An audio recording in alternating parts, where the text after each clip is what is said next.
copain Jack Burton, il regarde l'orage bien droit dans les yeux et il lui dit: T'es si tocard que tu passerais pour un chef-d'œuvre de l'art moderne.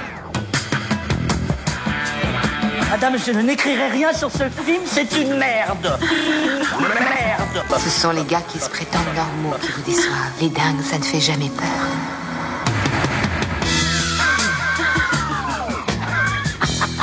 Elle nous connaît dans les coins, la frangine. Bonjour et bienvenue dans Sale Temps pour un film, l'émission qui fait la pluie et le beau temps sur le cinéma. Moi, c'est Clémence et tous les mois, je retrouve mon équipe de chroniqueurs préférés pour faire le point sur l'actu ciné. Alors, ici, on traite les films en long, en large et en travers, histoire de les analyser correctement. Donc, si vous n'aimez pas vous faire spoiler, soyez prévenus, allez d'abord au cinéma et revenez nous écouter. Ensuite, ça vous évitera de vous faire divulgacher. Pour cet épisode, j'ai le plaisir de retrouver Eric. Salut Clémence. Marie. Salut Clémence. Julien. Salut Clémence. Ça faisait longtemps. Ouais, c'est vrai, hein. Oh là là. Mais je reviens parce que là, il y a un programme spécifiquement enthousiasmant, donc voilà. Je suis heureux de revenir en fait, spécialement pour cet épisode. Tout à fait. Et puis Eric. Salut Clémence. Et puis derrière la caméra, le duo de choc est toujours présent avec Alain aux manettes, accompagné de Gio Kanté. Salut. Salut à tous les deux. Enfin, on remercie Anthony Navarro pour le montage et le mixage et la texte pour l'habillage sonore. On dit aussi merci à nos soutiens et pour cette saison encore, merci à Eurochannel, la chaîne 100% fiction et cinéma européen. Retrouvez des films exclusifs et des séries télé inédites sur les offres de Bouygues, Orange et Free. Pour plus d'infos, rendez-vous sur eurochannel.fr.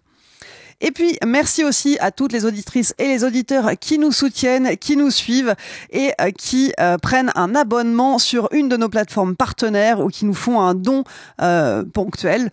Cœur sur vous, hein, merci vraiment pour votre aide. Pour les autres, si vous nous écoutez et que vous voulez nous donner un petit coup de pouce financier, eh bien, n'hésitez pas à le faire. Vous pouvez souscrire dès maintenant. Rendez-vous sur tipeee.com ou patreon.com, mot-clé Capture Mag. Cela vous donnera accès à notre Discord privé. Cela vous permettra également de recevoir certaines de nos productions avant tout le monde. Et puis évidemment, vous serez les premiers pour soutenir votre média ciné préféré. Alors, pour ce mois d'avril, est-ce que on vous fait des blagues avec notre sélection ? Je vous laisse juger au programme. Peut-être une blague de Stéphane, parce que c'est lui qui a fait la sélection. Au bout d'un moment, faut quand même le dire. Et il est pas là. Et comme par Donc hasard, c'est peut-être lui qui nous a fait une farce. On a peut-être un message de Stéphane derrière qui dira Je vous ai bien eu. en tout cas, je vous laisse juger, puisqu'au programme, on va avoir The Electric State, The Altonites, Révélation, Novocaine et enfin Minecraft. Gros programme. Donc, on commence avec Electric State pour ouvrir le bal.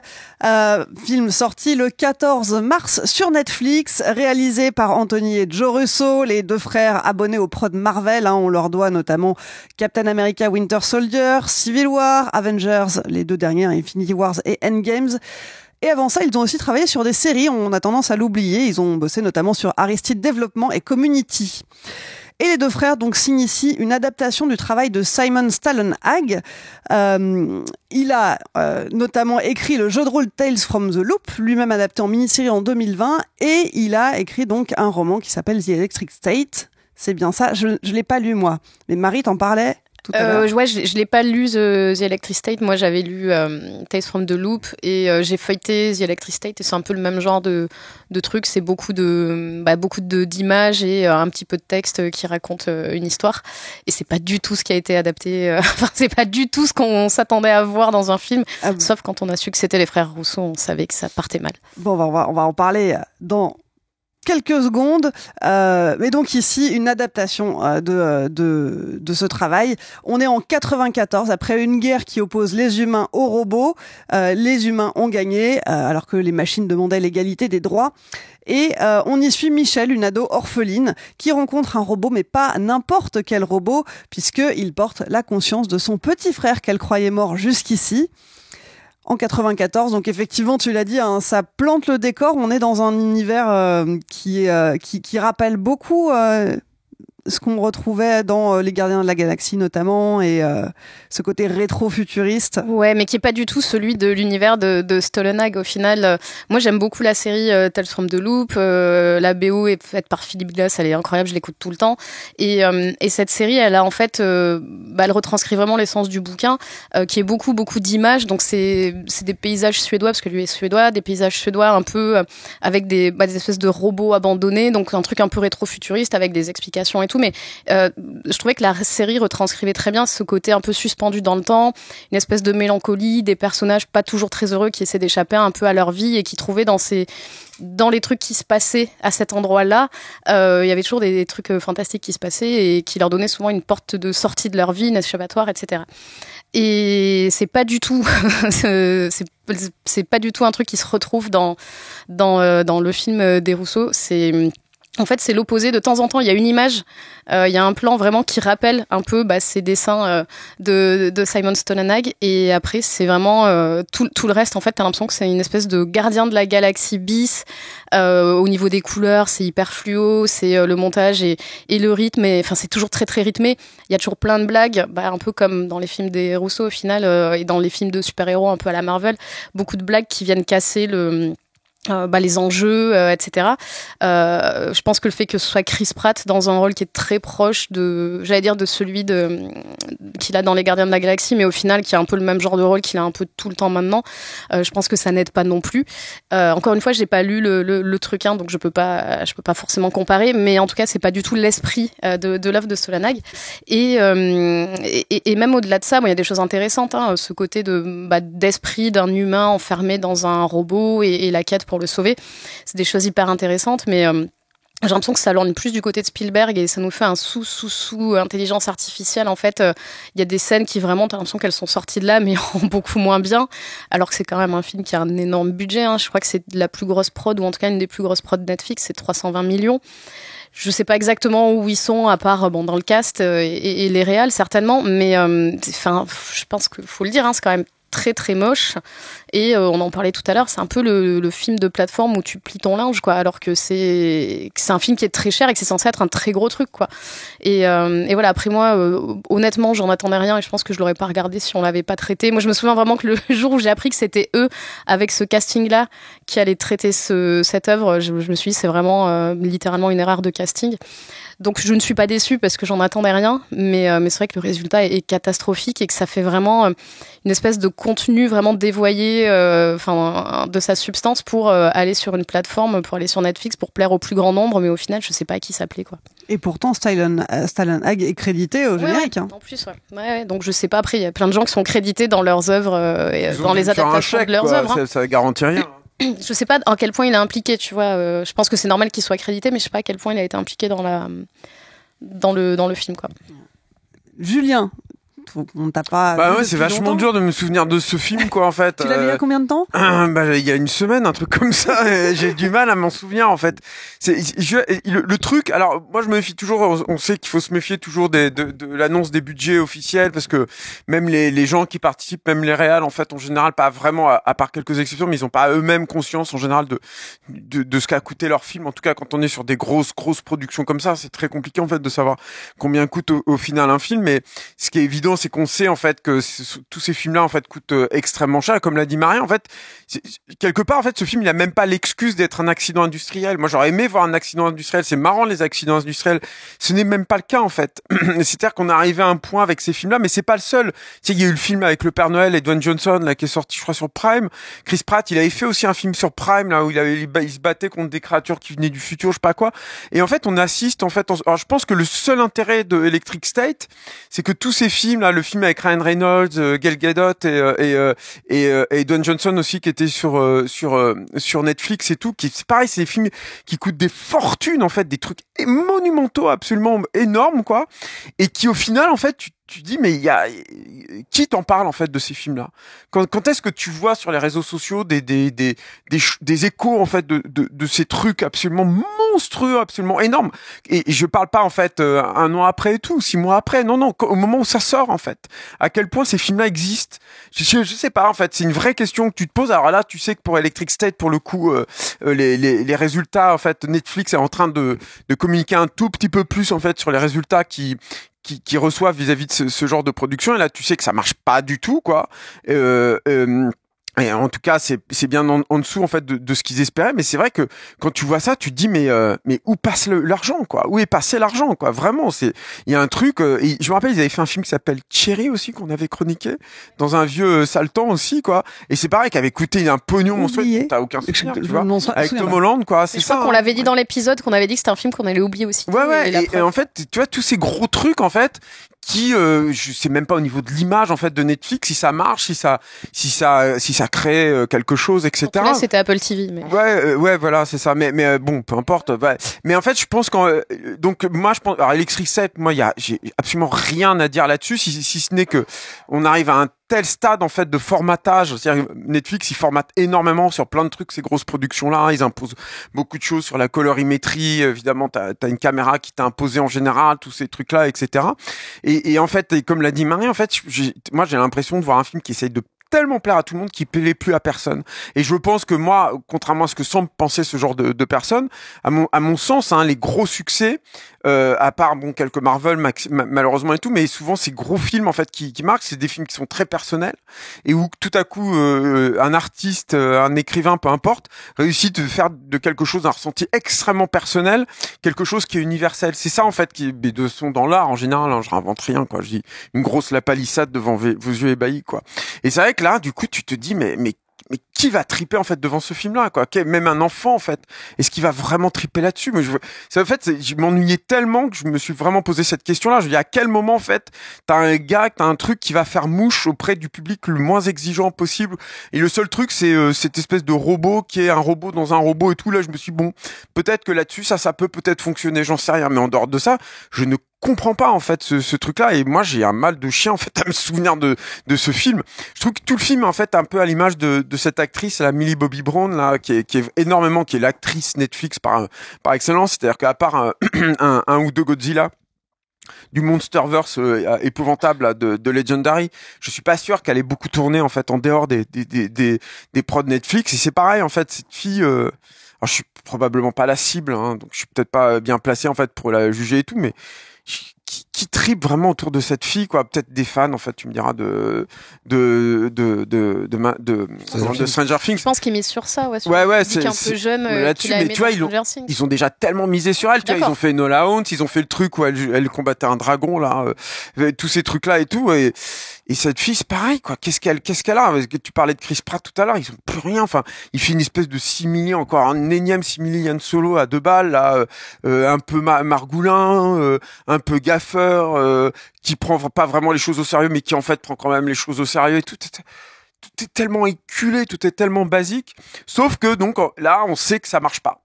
Et donc je pense qu'on assiste quand même à la fin de cette espèce d'énorme bulle spéculative en fait autour de ces produits archi formatés, c'est même pas qu'ils sont pré-mâchés, ces films-là, ils sont pré-chiés, quoi, en fait. Tiens, point caca. Premier point caca. Ça faisait longtemps, j'y revenais, il fallait bien que... Bon, pardon. Mais donc voilà, et je pense qu'on assiste quand même là, parce que ils blanchissent peut-être de l'argent, peut-être des trucs comme ça, mais en fait, au bout d'un moment, je veux dire, produire des trucs pareils à perte, je pense que ça va pas durer en fait très très longtemps. En fait, là, il y a un système. À mon avis, on commence à voir l'effondrement d'un système. Et je pense que Electric State, s'il reste ce film, il restera comme ça, comme un marqueur. On se dit bon, voilà, en fait, tous ces trucs-là, en fait. Et encore une fois, je pense qu'il y en a eu un sacré paquet mine de rien depuis 5-6 ans. Je pense que là, ça va être un peu fini. Si je terminerai un truc sur les Russo, moi, c'est que c'est quand même hallucinant ces deux frangins qui nous ont été vendus. Un peu par Hollywood et aussi par certains critiques, notamment à l'époque du premier Avengers. Moi, je me rappelle avoir eu des débats là-dessus sur des mecs qui avaient une vision, qui avaient une intégrité, qui avaient un machin et tout. c'est des arnaques ces mecs. Mais alors c'est un truc de fou quoi. Qu'est-ce qu'ils foutent quoi en fait ces mecs-là quoi. Sur quoi ils sont. Et c'est pareil. C'est très bizarre en fait de se dire que Marvel a investi encore une telle somme en fait pour les prochains Avengers sur eux quoi. Alors je sais qu'il y a pas que sur eux, mais ils ont été payés une fortune quoi. Et tu te dis mais pourquoi en fait? Pourquoi tu vas chercher en fait ces mecs-là? Pourquoi tu les payes une fortune quoi? C'est flagrant en fait de cette crise monumentale en fait qui est en train de traverser Hollywood quoi. C'est une évidence quoi. Là ils vont vraiment pas bien en fait quand tu vois un truc comme ça quoi. Avant de passer la parole à Eric, j'ai quand même un sujet pour toi. Ah bon? Qu'est-ce que tu penses du design des robots? Parce que on sent qu'il y a quand même un effort pour y coller une certaine patte et toi qui t'intéresses vraiment à ces questions de mais design. Mais quelle patte en fait? Tu vois ce que je veux dire? C'est quand tu vois le côté rétro, nostalgique. Oh là là, moi j'ai l'impression d'avoir vu ça dans n'importe quel magasin, boutique là. Genre, t'as l'impression que c'est un truc qui vient de la chaise longue. Là. c'est entre naturel. Je sais pas. Moi. En fait, le truc du design, en fait, c'est que tu réussis, à mon sens, tu réussis un design quel qu'il soit, d'ailleurs, de robot, de monstre, n'importe. Si t'as une histoire, en fait, qui porte, en fait, ce design-là, quelle histoire porte ce design-là, en fait? C'est-à-dire que le personnage de robot cacahuète ou des trucs comme ça, il faut raconter un truc là-dessus, quoi. Faut construire en dehors qu'il est abîmé et qu'il portait, en fait, cette image-là et tout. Quelle est l'histoire, en fait, de ces personnages-là? Je suis désolé de le ramener quoi, mais on attaque souvent Cameron sur ses designs dans les avatars et tout, mais tous ces designs en fait, ils ont une logique et il est hyper rigoureux là-dessus en fait par rapport à la narration du film, par rapport à des nécessités esthétiques aussi, mais les deux doivent se rejoindre et quand les deux en fait se rejoignent, c'est là que ça fonctionne. Moi, j'ai l'impression de voir un filtre robot rigolo pour voir un filtre robot rigolo. Moi, j'ai jamais été surpris par le film, jamais été étonné en fait par le film. Maria a reparlé en fait de AI là, de Spielberg. Pour le coup, c'est pareil, les designs, il y avait un point de vue, il y avait un truc, il y avait une esthétique qui était derrière. Et d'ailleurs, j'en profite pour dire qu'il y avait aussi en partie un artiste qui était attaché à ça, Crash McCreery en fait, qui a designé en fait beaucoup de ces robots là. Là, c'est marrant en fait parce qu'ils partent en fait d'un artiste qui a une vision très spécifique et tout est laminé. C'est vachement dur de reconnaître un style chez les Russo aussi, tu vois, de design. Quand t'avais Ralph McQuarrie qui designait un film, quand t'avais William Stout qui designait un film, tu reconnaissais en fait la patte de ces mecs-là. Même si le film c'était les maîtres de l'univers et que c'est nul, ça fait rien, tu reconnais le mec et ça donnait au moins du ton à ça. C'était la même chose avec Ron Cobb, avec plein de designers comme ça. C'est un truc dont on avait déjà parlé en fait auparavant sur Capture. Aujourd'hui, il y a tellement de designers en fait qui bossent sur les trucs, c'est vachement dur en fait de reconnaître une patte, une identité. C'est une question encore une fois d'auteur, c'est un peu à l'aune de ce film en général. Tout est nivelé complètement parce qu'il y a tellement de mecs en fait qui bossent là-dedans, c'est tellement validé, survalidé, survalidé jusqu'au dernier pixel en fait de la post-production et tout, que toute vision, tout est laminé, ils ont rasé le truc quoi. C'est une haie, tu vois, les haies que tu vois autour des maisons là en banlieue bien taillées partout là, c'est ça. Très bien. Bah écoute, merci. Eric, voilà, Eric, il est concentré depuis tout à l'heure, t'as de la fumée qui sort des oreilles. Non, et moi je voulais le voir ce film. J'aime pas les Russo non plus depuis leur premier film Welcome to Collinwood. Je me souviens à l'époque, je l'avais vu en projection de presse et il était marqué nulle part et je crois même pas dans le générique du film pour vérifier que c'était un remake du Pigeon de Monicelli, qui est un vieux film, une vieille comédie italienne. Et c'était déjà complètement dénué de substance. Mais voilà, bénéfice du doute, moi j'aime bien ce genre de film. Et je me disais que de toute façon, même si c'était du sous-Amblin, ce que les images en fait donnaient l'impression d'eux, quoi, j'y trouverais peut-être mon compte. Et au début, ça marche un peu, c'est-à-dire que cette idée d'avoir un frère absent qui revient sous forme de robot et tu sais pas trop, je me dis tiens, je vois pas comment ça se termine, je vois pas où ça va, donc ça m'intéresse. Et tout d'un coup, il y a quelque chose qui déjà donne le là en fait de ce qui va se passer ensuite, que en fait le là de ce qui va se passer ensuite, c'est qu'on voit pas un film, on voit du contenu. Et ça, je commence à faire la distinction de plus en plus malheureusement, qu'à un moment il y a une scène super où en fait il y a ce robot qui va rentrer dans la chambre de la fille, hein, qui est une adolescente perturbée, qui effectivement l'actrice joue pas très bien. Mais la scène se déroule de nuit, etc. C'est un peu filmé comme une scène d'angoisse. Je suis dedans, quoi. Et tout d'un coup, en fait, là où devrait y avoir une montée de tension, il devrait y avoir quelque chose à la Spielberg, un peu dans les scènes quand il y a exactement dans E.T., quoi, tu vois. Là, tout d'un coup, c'est arrêté par le foster parent, le père de substitution, en fait, avec un gros flingue qui fait des blagues. Et en fait, ça sera systématique dans le film. À chaque fois qu'il y a une tentative, en fait, dans le script, d'amener un bout d'ambiance, etc., tac, il y a une grosse blague. Et c'est bizarre, en fait, de faire ça, parce que tout d'un coup, en fait, ça te sort vraiment du film. Mais quand je vous ai écouté, là, Julien disait que lui, il s'en souvenait plus une semaine après, ce que je comprends, et que toi, tu le regardais en pliant du linge. En fait, c'est exactement ce que veut Netflix. C'est-à-dire qu'ils veulent, en fait, du contenu. Un truc qui passe en fond sonore, qui t'énerve pas suffisamment pour que t'en parles sur les réseaux sociaux et que t'oublies de toute façon un petit peu. C'est ça qu'ils veulent en fait. Et ça se voit dans Electric State à fond. Et c'est dommage parce que parfois il y a des scènes, moi je sais pas ce que t'en as pensé, mais parfois je trouve qu'il y a des petits trucs quand même. Tu vois, à un moment ils arrivent dans un centre commercial désaffecté, là il y a que des robots rouillés, etc. Et là ça me rappelait ce roman de Philippe K. Dick qui est bien meilleur que Blade Runner d'ailleurs, qui s'appelle Le bal des schizos, We Can Build You. Je sais pas si vous l'avez lu.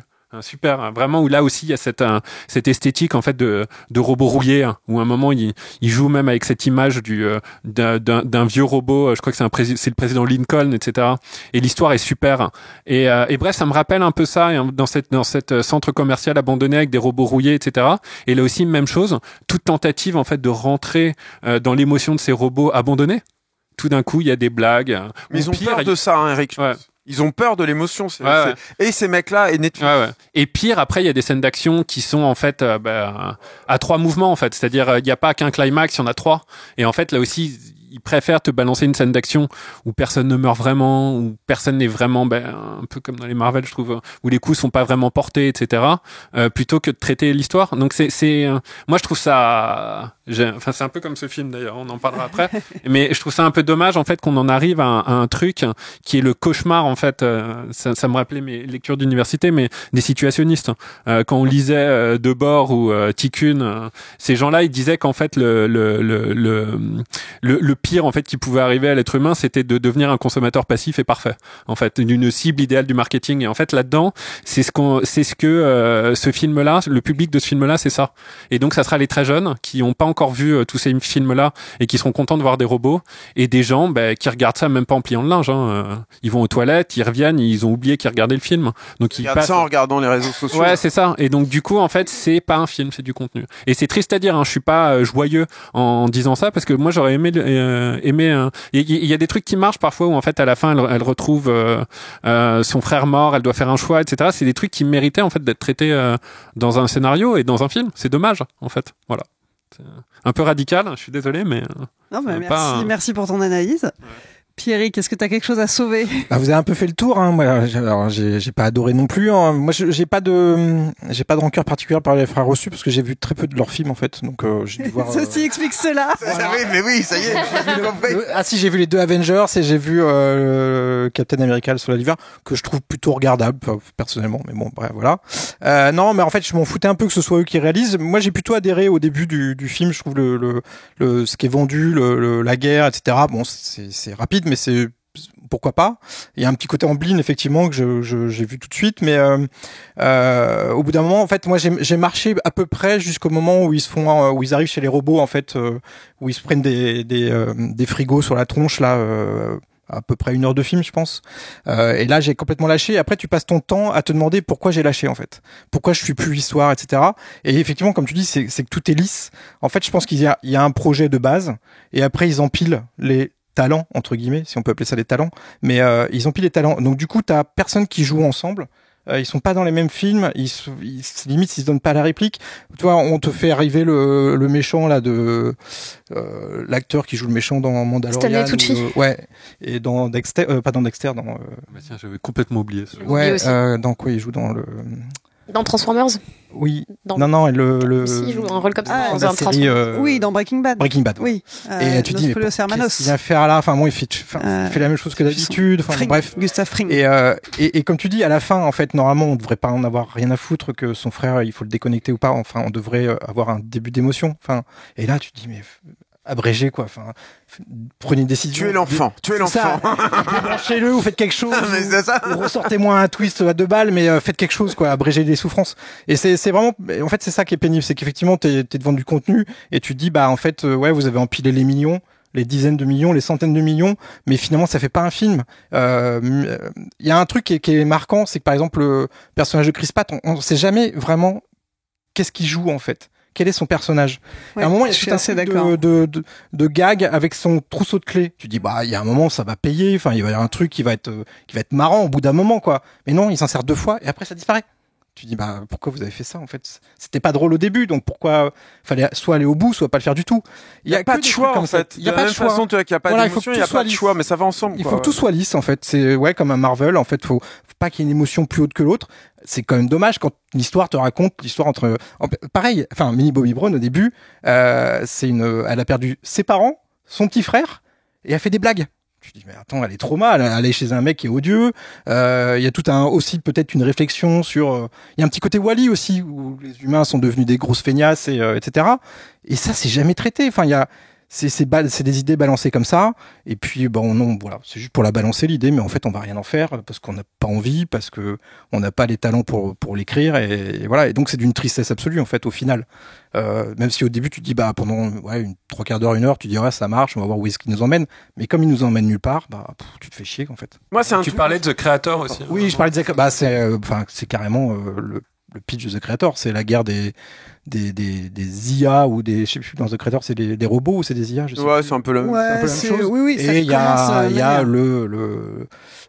sa femme qui est qui est à la fin de The Creator, et là c'est pareil. Mais même The Creator qui est pas un film parfaitement réussi, mais il y avait plus d'émotions, et bien sûr aussi, puis visuellement, enfin, c'était un point de vue, et puis tu vois, juste pour rebondir là-dessus aussi, c'est un truc dont on a déjà parlé à Saltan et tout, mais je pense que si Hollywood est en crise, c'est pas simplement avec la grève des scénaristes, avec l'arrivée des IA et tout, c'est qu'il y a un truc systémique en fait.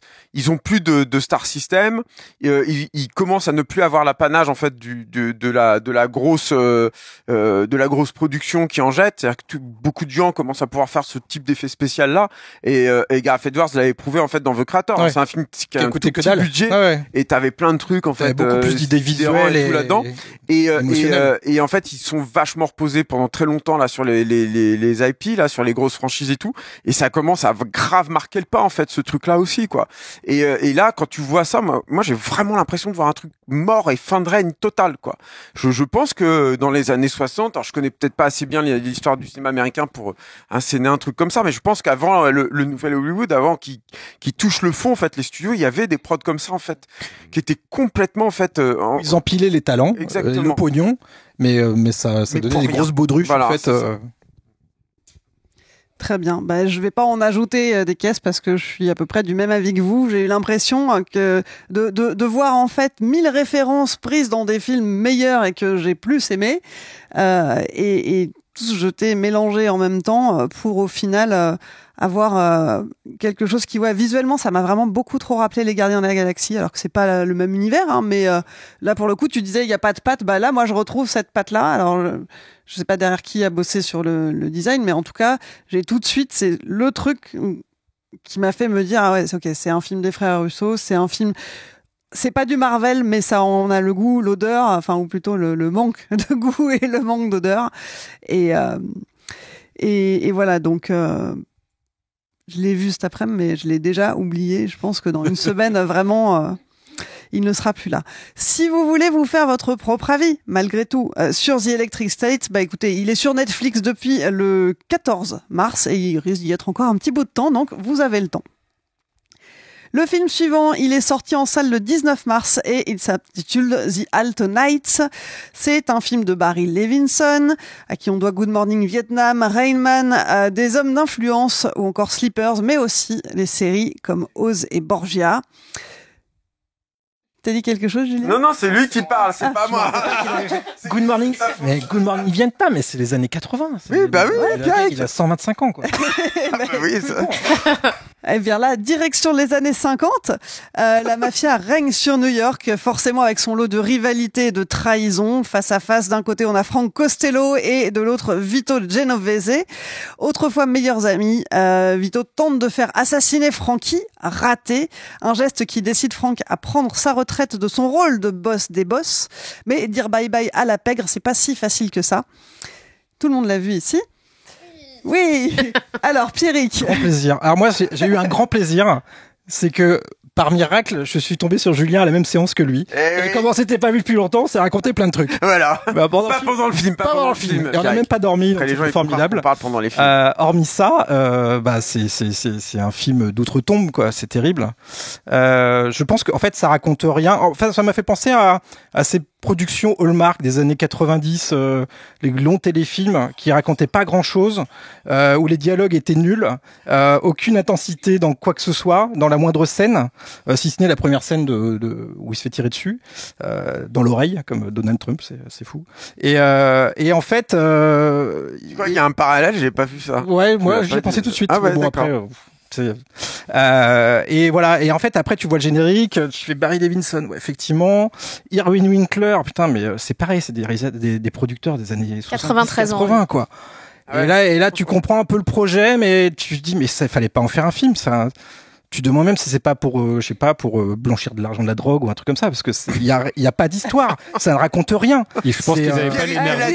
Et pourtant, Messieurs de la mafia. En fait, et pourtant, c'est inspiré de faits réels, pourtant. Oui, non, mais ça ne raconte rien. Mais enfin, il y a des faits réels qui sont très chiants, faut pas tous les adapter. Voilà, à un moment, on s'en fout de l'histoire de ce mec, quoi.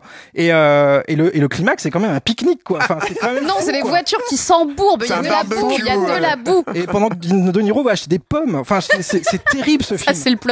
C'est vraiment le film de la mort, enfin le film de vieux, c'est horrible. C'est pas pareil que la mort. Non, c'est pas pareil que la mort. Juste avant. Mais on y est. Et les Click State, ils sont tous Et morts. alors après, à l'intérieur. après, le seul truc qui m'a tenu un peu éveillé, c'est que pendant la moitié du film, je me suis dit, mais c'est le même acteur qui joue les deux personnages. Je ne savais pas. Regardez-moi comme il est pur. J'étais totalement Regardez-moi largué, cet être pur. Et voilà. Et quand j'ai compris ça, je dis, oh, ouais, il joue pas mal. C'est bien, ça t'a tenu un peu en ça m'a haleine, au moins. tenu éveillé, au moins pour ça. De Niro. Et après, voilà. Enfin non, mais j'ai pas de scène qui me reviennent. C'est pas réalisé. Il y a un moment, il doit manger des C'est pas cannolis, écrit. un truc comme ça, non? Même on pas. s'est dit, c'est bon quand même les Ah cannolis, ouais. mais c'est sucré. Après, Ouais. tu te rendors. Non, c'est terrible. Enfin, bon, bref, non, moi, c'est un des, c'est un des pires films. C'est le pire film de la sélection, je crois. Vraiment. C'est vrai, carrément. Ah ouais, je trouve. Ouais, vraiment. Ah, moi, ça sent trop le vieux, Je quoi. trouve qu'il est un peu rigolo, tellement il est nul. Ah bah écoute, Mais tu le reverras jamais, tu vois. Ah bah bien sûr que non. qu'est-ce qui t'a plu dans ce film, Marie? Rien.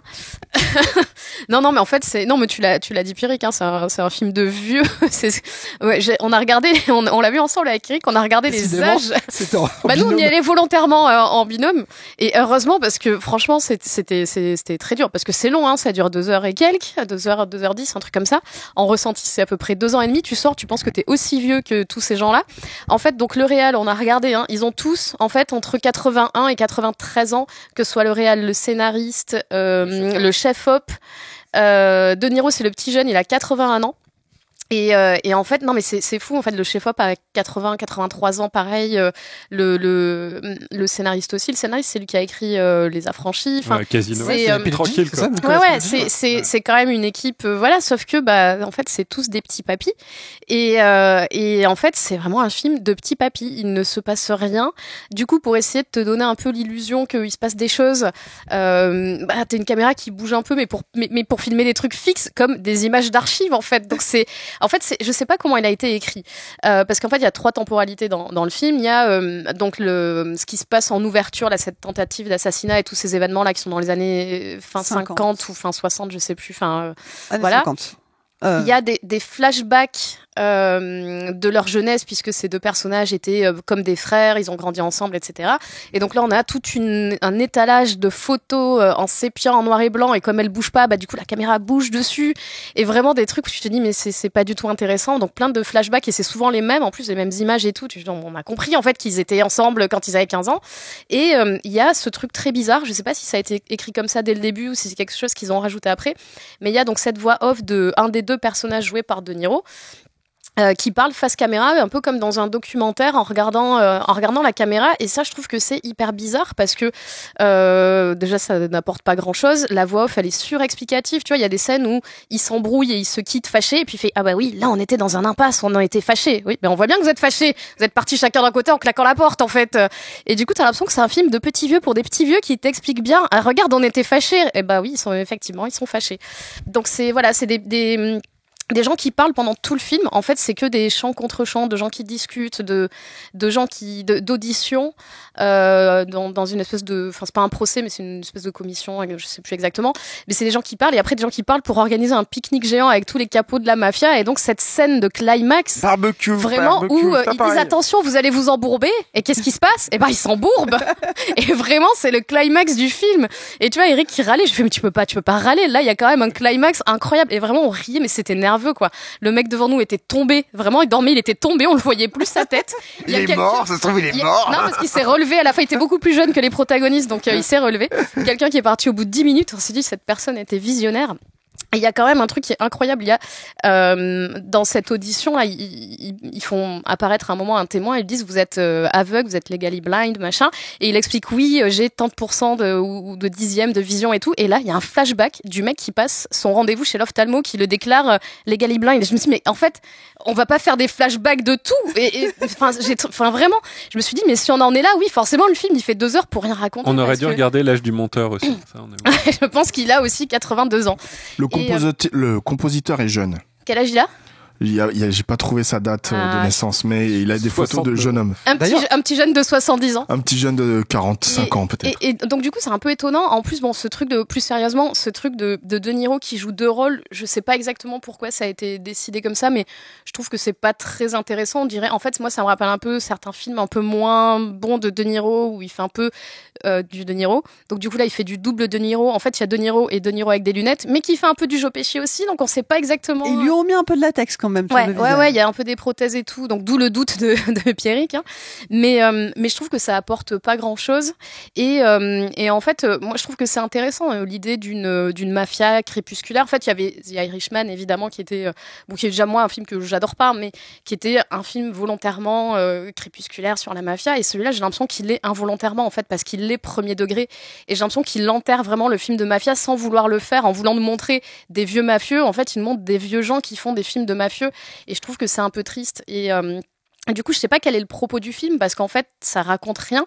Et vraiment, à la fin, il y a comme un post-it rajouté de toujours la voix off qui dit oui. En fait, on se demande comment nous, une poignée d'immigrés italo-américains, on a réussi à avoir ce pouvoir-là sur l'Amérique. En gros, ils parlent vite fait du capitalisme en disant ils avaient déjà tué les Indiens. Du coup, nous, on avait cette voie-là entre les. Et en fait, c'est vraiment jeté à la fin comme une espèce de post-it. On a oublié de donner un sens au film. Donc du coup, on va le rajouter avec cette voix off. Et c'est très bizarre parce que c'est jamais traité. Ça tombe comme un cheveu sur la soupe parce qu'en fait le film ne le traite pas puisqu'il ne traite rien. Et du coup je sais pas si cette voix off et ce De Niro face caméra a été rajouté pour ça. Mais du coup c'est très très étonnant parce que ça raconte rien. À la fin ça te rajoute ce petit post-it qui disait au fait on racontait ça, sauf que non, pas du tout. Ouais, mais c'est vrai que alors finalement ce climax, ce barbecue, moi je me suis dit mais si on sort ça du film et de son contexte et que ça a réellement existé, je suis pas allé creuser parce que je suis allé le voir vraiment juste avant d'arriver. Il a vraiment existé. Mais si vraiment tous les boss de la mafia se sont fait coffrer suite à un coup comme ça, en vrai c'est énorme, mais c'est juste hyper mal raconté. Oui. Parce que en soi, le concept est quand même incroyable. Qu'ils se fassent tous coffrer les uns après les autres après s'être embourbés à la frontière du Canada. Enfin, il y avait moyen d'en faire quelque chose de génial. Mais là, c'en est presque comique en fait, parce que ça devient grotesque. Du coup, nous, on l'a vu dans une salle où il n'y avait pas grand monde, mais les gens riaient un peu, mais tu sais pas vraiment s'il faut rire ou pas. Et du coup, c'est vraiment très bizarre. Tu sais, il n'y a pas de point de vue, il n'y a pas de ton, il y a rien en fait. C'est très étrange, quoi. y a pas de tension dans un film de mafia. Enfin, ça se finit pas par un pique-nique en général. T'as une fusillade. Non, ça c'est un épisode d'Astérix. Non, mais pourquoi pas? Je veux dire, il finit en gagnant un concours pour les roses. Oui, c'est vrai. J'avais oublié ça. Mais en fait, dans les films de mafia, t'as toujours ce truc un peu pittoresque en fait, qui est rigolo. T'as souvent ça en fait. Voilà, dans les films de mafia, quoi. Donc je pense qu'ils ont essayé de travailler ça au corps. Ouais, et puis pour parler du sujet. Non, mais je suis d'accord, Marie. Et puis pour l'autre truc aussi, pour parler du sujet, je pense qu'il y a une espèce de volonté de faire Mafia Begins. Je sais pas, il y a un truc, non? C'est vrai. Il y a un truc comme ça, parce que c'est après, ils réalisent que, en fait, c'est sur le pays entier et tout. Donc, enfin, bon, moi, j'ai vu un peu ça, comme les deux chevilles ouvrières, en fait, de vraiment, comment dire, l'instigation, la création, en fait, du système mafieux, à un point de vue, étatique. Enfin, je sais pas, j'ai vu. Je sais pas, ils te le vendent comme la fin plutôt de la mafia. Ou la fin d'une certaine mafia, mais aussi le début, tu vois, parce que c'est ce qu'il dit à la fin, quoi. Oui, c'est le seul truc un peu intéressant, mais aussi mal raconté, c'est qu'en gros, l'Amérique prenait conscience qu'il y avait une économie souterraine. Voilà. Mais surtout qu'elle était à l'échelle d'un pays. Voilà. Voilà, quoi. Bon. Mais c'est par d'été. Ouais. J'enchaîne, du coup? Ah bah oui, vas-y. Non, mais déjà, il faut rappeler que c'est Barry Levinson, quoi. Barry Levinson, je veux dire, ça n'a jamais été un foudre de guerre, quoi, le mec, quoi. Enfin, moi, je sais pas. Moi, si des hommes d'influence, c'est vachement bien. Ouais, alors, je me rappelle plus de celui-là, mais enfin. C'est David Mamet derrière. Ça défonce tout. Je veux dire, les films de Levinson, quoi, c'était quand même, je veux dire, le mec, quand il faisait son film à lui, hyper original, il faisait Toys. Avec Robin Williams, qui se souvient en fait de ce truc-là, quoi. Mais oui, c'est vrai que le gros truc, c'est vrai que je veux pas être gérontophobe, quoi. Mais c'est vrai que le gros truc, c'est le côté âge. Mais après, c'est pas grave parce que je veux dire, il y a Eastwood, il fait encore des films qui sont incroyables. Enfin, moi, je trouve qu'il était incroyable. Son dernier, Scorsese laisse tomber encore la vitalité et tout qu'il a là. Là, c'est vrai que, en fait, on savait que Scorsese, enfin, c'est un secret de polichinelle, mais Scorsese prenait de la coke à une époque et que ses films étaient tenus par ça. T'as l'impression que là, ils ont tous pris un Lexomil, quoi, même sans ces films à Scorsese étaient sous coke, là c'est sous Lexomil. Et en fait, je dis ça parce que le truc aussi chez Levinson, c'est que je trouve que c'est toujours un mec qui a manqué de personnalité. C'était terrible. Et c'est ça en fait qui était terrible dans Toys notamment, quoi. Il a jamais eu vraiment de personnalité, ce mec-là, quoi. Et là, en fait, t'as l'impression qu'il essaye de faire du Scorsese. C'est-à-dire que tu parlais tout à l'heure du truc avec... En fait, c'est ça, en fait, tous ces trucs de récits parallèles, ces flashbacks et tout. Il essaye de faire des trucs à la Franchi, à la Casino, tu vois, où tu voyages partout, ça te bouscule dans tous les sens. Tout est tellement mou. Tout est tellement peu habité, en fait, que tout tombe à plat, en fait, tout le temps. Et au lieu de rajouter du rythme, en fait, ça rajoute du poids à un film qui en pèse déjà 10 000 tonnes et tout, quoi. Donc moi, j'ai pas grand chose à rajouter à ce qui a été déjà dit précédemment. Moi, j'aurais juste dire un truc. C'est un peu une hérésie cinéphile, ce que je veux dire, mais moi, De Niro, je n'en peux plus, quoi. Quand je le vois dans des films comme ça, je n'en peux plus, quoi. C'est un acteur que j'ai adulé, que j'adule encore dans plein de films et tout. Il y a peu d'équivalents d'acteurs aussi puissants, en fait, dans l'histoire du cinéma que Robert De Niro. Mais là, quand je le vois là-dedans, mais je n'en pouvais plus, quoi. Il est une caricature de lui-même, il est réduit à tous ses tics, en fait, que ce soit dans ses postures, son truc que tu fais comme ça, là, tu sais, t'as l'impression de voir De Niro dans Hit, là, le mec qui fait des parodies là-dedans, comme ça et tout, il fait sosie de Robert De Niro dans Hit. C'est comme ça et tout le temps, les trucs quand il se tourne et tout, les petites mimiques quand il avale sa salive et tout avant de donner une réplique, je n'en pouvais plus, en fait, de tous ces tics de jeu et tout. Je pense qu'il est aussi laissé complètement roue libre par Levinson, parce que peut-être que l'autre il s'est aussi endormi derrière son combo pendant les prix, je sais pas comment ça s'est passé et tout. Et c'est vrai que c'est terrible, en fait, de voir tous ces grands noms, en fait, du cinéma. Tu vois, c'est Dante Spinotti, c'est ça, la photo, quoi. Je veux dire, voilà le parcours du mec, quoi. Voilà les films de dingue, en fait, que le mec il a éclairé. Et tu vois ça, là. Tu vois dans le film, là, comment le film il est éclairé, tu vois la lumière et tout, tu dis oh là là là là, ça fait mal au cœur, quoi. C'est dur, en fait, de voir des mecs comme ça se sombrer et tout. C'est bien la retraite. Je veux dire, au bout d'un moment, c'est bien, en fait. Mais c'est ce qu'il Quand t'as pas la niaque, en fait, et t'as le droit au repos. C'est bon. Spinotti, il a fait suffisamment de grands films, il sait suffisamment et tout. Non, j'ai pas envie de le voir, en fait, finir sa carrière là-dessus, quoi. Ça fait chier, quoi. Est-ce que tu crois pas que c'est une métaphore? Parce que même pendant tout le film, Franck essaye de prendre sa retraite et à chaque fois, il y a des choses qu'il rattrape. Qui dit, moi, je veux. Peut-être, Clémence, que j'ai mal vu le film et peut-être qu'il y a un truc méta, en fait, qui est caché derrière tout ça. Levinson qui porte ce propos, quoi. Je veux raccrocher les gants et on m'empêche d'arrêter de faire des films. Non, mais c'est vrai que moi, quand je sors de ça, j'ai envie de tous qu'ils se reposent, en fait. Ils ont le droit du repos. Tu vois, De Niro, il a pris des kilos dans Raging Bull. Enfin, voilà, il a assez bossé, c'est bon, quoi. C'est vrai que c'est dur, en fait, de les voir tous là-dedans et tout. Wow. Le film, il est un peu, parce que c'est rigolo et tout, comme l'a dit Marie, mais c'est aussi un peu déprimant, quoi. C'est pas rigolo, en fait. Non, mais nous, on en rigole, mais le film, il l'est pas drôle. Non, hein. c'est vrai. C'est triste, hein. Ah ouais. Je pense qu'il y a une énergie qui manque, en fait. Il y en a beaucoup, oui. Ouais, mais il y en a, en fait, je vais même dire deux. Il y a, déjà, c'est vraiment, c'est étrange de la part du scénariste parce qu'en fait, Frank Costello, Vito Genovese, c'est pas des petits noms, en fait, dans la mafia. Il y avait vraiment, de quoi faire un film intéressant. Tu parlais de la phrase de fin, effectivement, et elle est vachement bien, cette phrase, où ils te disent, on est arrivé en Amérique, ils avaient déjà tué tous les Indiens, ils avaient épuisé tous les puits de pétrole, il ne restait plus qu'à les piller. Et tu te dis, hein. Et l'amitié entre ces deux gars-là, en plus, qui est vraie, et ça se termine en bain de sang.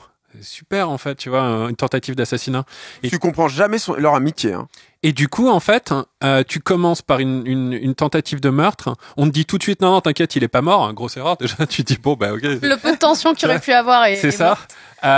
Et puis après, effectivement, il y a des allers-retours narratifs à n'en plus finir, comme si, et là je pense que c'est délibéré de la part d'un scénariste qui est quand même, voilà, je sais pas s'il a eu des Oscars, mais bon, il a certainement eu des succès. À mon avis, de faire déjà un des derniers vrais films de mafia tels qu'on en voyait à l'époque, hein, ça c'est fini, hein, maintenant, voilà, ça sera plus de l'apanage de la série télé, en tout cas ces codes-là et ces acteurs-là, en fait, ça va être un peu leur dernier film, quoi. Donc il y avait un truc intéressant là-dedans. Et de faire ça, donc, et de voir, en fait, à quel point ce mec-là, il bousille toute tentative de faire de l'action pour faire, à mon avis, le truc le plus réaliste possible. Et ça, je pense que c'est leur vraie intention derrière, c'est de faire, voilà, le film de mafia réaliste, sans embellissement, sans artifice. C'est un peu ce qu'a fait d'ailleurs brillamment Scorsese avec Killers of the Flower Moon, en essayant de faire quelque chose, voilà, où les scènes d'action, les scènes de meurtre sont complètement expédiées en un plan, et c'est autre chose qui l'intéresse. Sauf que Killers of the Flower Moon, c'est brillant, et là, bah voilà, là il y a rien dans la donne. Donc ça, c'est le premier truc. Et le deuxième truc, moi j'ai jamais trop aimé ces acteurs qui aiment jouer deux rôles dans un film. Je trouve ça me rappelle des comédies avec Pierre Richard où il joue des jumeaux. Et là, je vais faire un aparté 2 secondes. Je crois que le réalisateur nous écoute parfois. Et une fois, il m'avait montré un mail, le réalisateur qu'il avait reçu, donc un réalisateur de film français qu'il avait reçu d'un acteur, qui lui disait, c'est un film sur lequel j'avais travaillé, qui lui disait, en fait, on était en pleine phase de casting et il y avait 2 frères dans le film. Et il disait, ouais, non, mais moi, je veux jouer les 2 frères. Et tu sais, il se rendait pas compte que ça allait être galère au niveau de la mise en scène sur un tout petit budget, etc. Et il fait non. Et là, cette phrase, elle est restée. Elle est géniale. Il fait, on va faire un truc à l'île du docteur Mabuse. Et là, juste, je ne comprends pas. Là, tu vois, voilà, c'est une référence complètement perdue, quoi, tu vois. C'est un truc complètement autiste, quoi. Et donc, j'ai jamais aimé ces trucs-là. Et là, surtout, ce qui me gêne, c'est que quitte à faire un film crépusculaire testamentaire, il y avait plein de gars à mettre en face de Niro. Tu pouvais mettre Harvey Keitel, tu pouvais mettre Christopher Walken, tu pouvais remettre Joe Pesci. Enfin, tu vois, il y avait vraiment pourquoi remettre De Niro là-dedans, quoi. Et en fait, ça complique la mise en scène, hein, ça se voit. Parfois, en fait, ça te distrait totalement parce que tu te dis, oh, un plan où ils sont là tous les deux, il est bien fait, etc. Donc, ça te sort complètement de l'histoire. Et surtout, en fait, si tu voulais vraiment faire ce film-là, ouais, fais-le face à Walken De Niro, Keitel De Niro. Je pense que le film aurait été moins chiant, direct, en fait. Et là, ça te parasite, en fait. Ah, complètement. Et ça parasite déjà un film qui est fragile au niveau du rythme, un peu. Donc, ouais, c'est dommage de voir autant de... Il y a le fantôme d'un film qui aurait pu être bien là-dedans. Donc, c'est très dommage, en fait. Il y a des soucis, je trouve, d'écriture aussi dans justement ce jeu incessant d'aller-retour entre différentes époques qui sert pas du tout le propos et qui à des moments même nous perd. Je sais pas si vous vous rappelez de cette histoire à un moment il y a un des personnages qui se prend un jet d'acide dans les yeux et qui devient aveugle. J'arrive toujours pas à remettre qui c'était dans la trame et à quoi sert ce truc. Un des vieux. C'est un chroniqueur judiciaire. C'est un chroniqueur judiciaire, en fait. Ok, mais enfin ça sert à rien. Mais voilà, mais enfin du coup ça rend encore plus. En fait, ça complexifie. Alors c'est peut-être parce que j'ai peut-être piqué du nez à des moments que j'ai pas. Mais ça complexifie de manière inutile là où à d'autres endroits ça aurait mérité justement un traitement plus en profondeur et sans toute cette complexité artificielle. Je pense que c'est un film vraiment qui arrive trop tard. C'est pas un film qui est en adéquation avec ce qui se passe dans l'histoire du genre, quoi. Je crois que c'était un projet qui est daté qui est un vieux projet, quoi. Ouais, des années même 70, je crois qu'il avait encore un truc vieux là-dedans.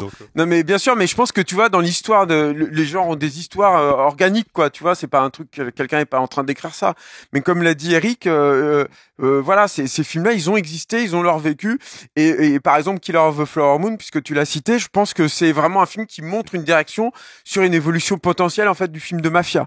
C'est-à-dire en mélangeant par exemple le film noir et le western, enfin bon, on en avait déjà parlé dans un sale temps et tout, qui sont deux genres à la base antinomiques, et il en tire quelque chose, il en sort quelque chose de nouveau en fait, Scorsese. Et c'est intéressant quand un mec comme Scorsese, qui est à la base un des créateurs en fait de ce genre-là, c'est pas le seul, hein, mais dans ce renouveau en fait du film de gangster qui date du début des années 70 à peu près, quoi, on peut le dater comme ça, quoi, qui est la seconde grosse portion, la troisième grosse portion du film noir, après les films de gangsters des années 30 et tout, pré-code, surtout. Et donc, il y avait ce nouveau truc-là, et c'est fini. C'est comme ça, c'est un truc qui existe d'un autre temps. C'est bon, ça a été poncé, reponcé et tout. Donc, il y a un nouveau truc et une nouvelle forme à créer, quoi. Et là, revoir un truc comme ça, t'as l'impression de revenir en arrière, mais avec des mecs qui ont déjà vieilli, donc tu reviens pas en arrière. Bref, je commence à m'égarer. On s'est radoté comme les papis du film. On va lui filer une compote de pommes. Eh bien, n'en jetez plus. Si vous voulez vous faire votre propre avis, vous pouvez aller voir The Altonites en salle. Alors, tardez pas trop quand même, parce qu'il est sorti le 19 mars. Et la même OL, il était dans une des toutes petites salles, donc il y a des chances pour qu'il soit plus à l'affiche pendant très longtemps. C'est un four énorme aux États-Unis. Hein. On va faire une petite pause après ces deux premières critiques autant couleur pour faire un petit moment d'auto-promo et pour vous parler de quelque chose de réjouissant, plus réjouissant que la prog jusqu'à présent. On va vous parler du mag, notre mag, le mag Oliver Stone, qui est sorti. Il est désormais disponible dans toutes les bonnes librairies depuis le mercredi 26 mars. Voilà, donc vous pouvez vous le procurer si c'est pas déjà le cas. N'hésitez pas, n'attendez plus. Et puis, pour accompagner ce mag, nous avons non pas une, mais deux séances capture qui sont prévues. La première séance, elle aura lieu le 9 avril au cinéma Christine. Qu'est-ce qu'on va y voir ? On va y voir Tueur né d'Oliver Stone, évidemment, un rapport avec le mag. Le film sera projeté en 35 mm dans sa version salle de 94. Rendez-vous donc à 20h30 pour la présentation du film et puis 20h50 pour le début de la projo. Qui est-ce qui va présenter cette projection-là, Alain ? Ce sera Julien, Stéphane. Ah bon je savais pas, moi. Rafik sera pas là. Très bien. Donc, Julien. D'accord, ok. Très bien. Tu seras là, donc, le 9 avril au Christine Cinéma Club. Non mais il faut prévenir Alain quand même. Non mais comme ça c'est bien. Vous voyez capture en direct. On pourrait faire une émission pour l'organisation de capture. Comme ça il peut pas dire non, quoi. Putain, la vache. Et donc ça sera au Christine Cinéma Club à Paris. Vous pouvez prendre d'ores et déjà vos places sur le site capturemag.fr. Mais ce n'est pas tout, Julien, tu vas animer une autre séance. Quoi ? Alors celle-ci se déroulera le 13 avril à Rennes, au cinéma Arvor. Et cette fois, c'est pas Tueur né, c'est un autre film d'Oliver Stone. C'est lequel ? Né un 4 juillet. Né un 4 juillet. Ça, je suis au courant, ouais. J'ai fait une blague, mais je suis au courant pour le... Donc, le 13 avril à 19h30, tu représenteras je viendrai, ouais. Tu seras pas tout seul, hein. Alain sera avec toi. Exactement. Voilà. Alain sera avec toi. Tu fasses un ours dans le Jura à Béziers aussi, cette heure. On t'a programmé le 25 avril. Non, mais c'est sympa. On était déjà allé en fait à l'Arvor l'année dernière pour présenter tous les Venda in LA, c'est ça, hein, Alain ? Tout à fait. Et c'est les copains du cinéma est mort, en attendant Godard et tout qui sont là-bas, et c'est une vraie convention en fait cinéphile. On sera là dans la journée aussi avec Alain là-bas, et l'ambiance est hyper sympa, quoi. Et il y avait beaucoup de monde en fait l'année dernière. Il y avait des auditeurs de capture qui étaient venus de l'autre bout en fait de la Bretagne en fait pour venir nous faire un coucou. Donc En vrai, je suis content en fait d'y retourner. Trop bien. C'est Mais vraiment ça dure sympa, combien de là-bas. temps cette convention? Il y a juste le film? Il y a juste la journée, c'est juste un dimanche, quoi, tu vois, mais il y a plein de vendeurs, d'indépendants, en fait, de Blu-ray, d'éditeurs, en fait, qui viennent. Il y aura probablement Melvin Z qui viendra vendre aussi ses bouquins et ses badges et puis ses affiches et tout. Non, c'est vraiment une super ambiance. Super. Il y a beaucoup de monde. Elle s'appelle Et c'est comment? chouette, en fait, de faire vivre la cinéphilie. De toute façon, la revoir, c'est un super cinoche, quoi. Ouais. C'est quoi le nom de la convention? C'est la convention cinéphile de Rennes. Voilà, c'est ça, tout simplement. Très bien. J'avais peur de dire une bêtise, mais oui, Rien de c'est ça. spécial. Très bien. Donc rendez-vous le 13 avril à la convention cinéphile de Rennes au cinéma Arvor pour la projection notamment de Né un 4 juillet présenté par Julien. Et puis je le redis, Tueur né le 9 avril au Christine Cinéma Club à Paris. Vous aurez toutes les infos de toute façon sur le site capturemag.fr. Et puis petit teasing, le MOOC donc d'Oliver Stone, ça y est, le mag pardon, il est sorti, il est dispo en librairie et on prépare déjà la campagne pour le prochain mag. Il portera sur John Woo et ça devrait être lancé courant avril. Donc restez pas loin, on vous en reparle très très vite. On reprend cette programmation incroyable du mois d'avril avec un film pour le coup qu'on a plutôt apprécié. Autre sortie Netflix, sortie le 21 mars, c'est le film Révélation de Yeon Sang-ho, le réalisateur de Dernier train pour Busan en 2016, puis Peninsula en 2020 et Young-hee en 2023. Révélation, c'est l'adaptation d'un webtoon qui est sorti il y a 3 ans et ça tourne autour de la disparition d'une fillette dans une petite ville de province, une disparition qui se produit alors qu'un repris de justice vient juste d'arriver dans le coin. Il en faut pas plus pour que le pasteur local ait une révélation divine. Il doit retrouver le kidnappeur et le punir, mais il n'est pas seul sur le coup. Il y a aussi une inspectrice qui est chargée de suivre l'affaire et qui, elle aussi, a des liens un peu particuliers avec le suspect principal. Alors, je crois que c'est un petit peu le film qui sauve notre sélection ce mois-ci. Eric. Ah bah j'ai rien de mauvais à dire sur ce film, je le trouve nickel, de fond en comble. Ce qui est marrant, c'est qu'au début en fait j'étais pas du tout dedans. Je me dis on me parle d'un pasteur dans une petite église. Moi je m'en fous des pasteurs à la base. Enfin tu vois. En plus je trouve que voilà il y a beaucoup de personnages qui se rencontrent de manière un peu hasardeuse et tout. Je commence à voir les ficelles et en fait je vois pas du tout les ficelles parce qu'en fait il y en a d'autres et que tout ça devient un vrai thriller, ça devient hyper tendu, extrêmement bien écrit, super bien joué, très très bonne mise en scène.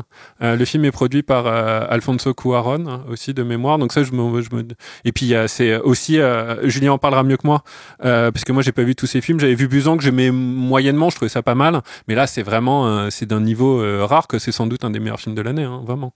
Et ce qui est hyper intéressant aussi, c'est comment dans ce film là en fait le thème va évoluer et qu'en fait ce film là a beaucoup de choses à dire et ça fait plaisir déjà parce qu'en fait c'est pas juste une variation sur des codes de genre du tout. Parfois il y en a des brillantes, mais on en ressort avec rien. Là il y a vraiment une vraie réflexion sur qu'est-ce que c'est la foi. À un moment il y a un personnage de psy en fait qui va orienter le récit hyper bien parce qu'en fait le prêtre est persuadé qu'il est habité par des révélations, une mission divine, et qu'en fait pour le psy non ça appartient à 2 catégories psychiatriques bien définies. Attendez, je les ai notées. L'apophénie et la pareidolie. Donc l'apophénie c'est je l'avais caché là parce que je voulais faire semblant de les savoir. Mais on a vu. Il a des antisèches dans sa manche. C'est ça. Et donc l'apophénie c'est la manière la croyance de voir des signes absolument partout. On fait des liens entre des choses qui n'existent, alors que les liens n'existent pas. Et l'autre, la pareidolie, en fait, c'est cette faculté de voir des visages là où il y en a pas. C'est-à-dire, on va voir, je sais pas, des traces de moisissure et on va voir le visage de quelqu'un, le visage du Christ, etc. Et qu'en fait, voilà, en parlant de ces 2 pathologies et en les confrontant en fait aux révélations qu'a le personnage, clairement, en fait, c'est une vraie réflexion sur la foi et le sens qu'on prête aux signes. Et le film, en fait, est une brillante illustration thématique de ça. C'est un film qui a une philosophie vraiment profonde et qui est jamais chiant, qui est constamment surprenant, Vraiment, j'étais et c'est alors ça, ce film-là, s'il a pas de remake aux États-Unis, avec ce qui se passe au niveau de la foi aux États-Unis, ça serait ridicule, vraiment. Là, ça serait vraiment là. Ça voudrait dire qu'il y a vraiment pas de relais à Hollywood pour identifier les films remakeables. Voilà. Donc moi, j'essaie de pas trop parler du contenu du film pour pas gâcher la surprise à ceux qui l'ont vu, mais ouais, c'est excellent, quoi. Vraiment 10 sur 10, quoi. C'est marrant que tu parles, enfin que tu identifies la foi comme thème central. Parce que moi, je trouve qu'effectivement, c'est un thème qui est un des thèmes principaux, mais pour moi, c'est vraiment avant tout les traumas, parce que finalement, ça concerne tous les personnages. Là aussi, sans trop spoiler. Mais d'ailleurs, la fille qui souffre de trauma, eh ben, elle va voir des choses. Elle va être victime en fait de donner du sens et d'être assaillie par un fantôme qui n'est pas là, etc. Mais c'est pour ça. Ouais. C'est pour ça. Pour moi, le trauma, il traverse tous les personnages qu'on trouve en fait. Et le serial killer aussi. Ouais, tout à fait. T'as raison. Aussi. T'as raison. Mais voilà, j'ai beaucoup aimé aussi. Pierrick. Oui, non, pareil que Eric. J'ai trouvé ça quasi parfait.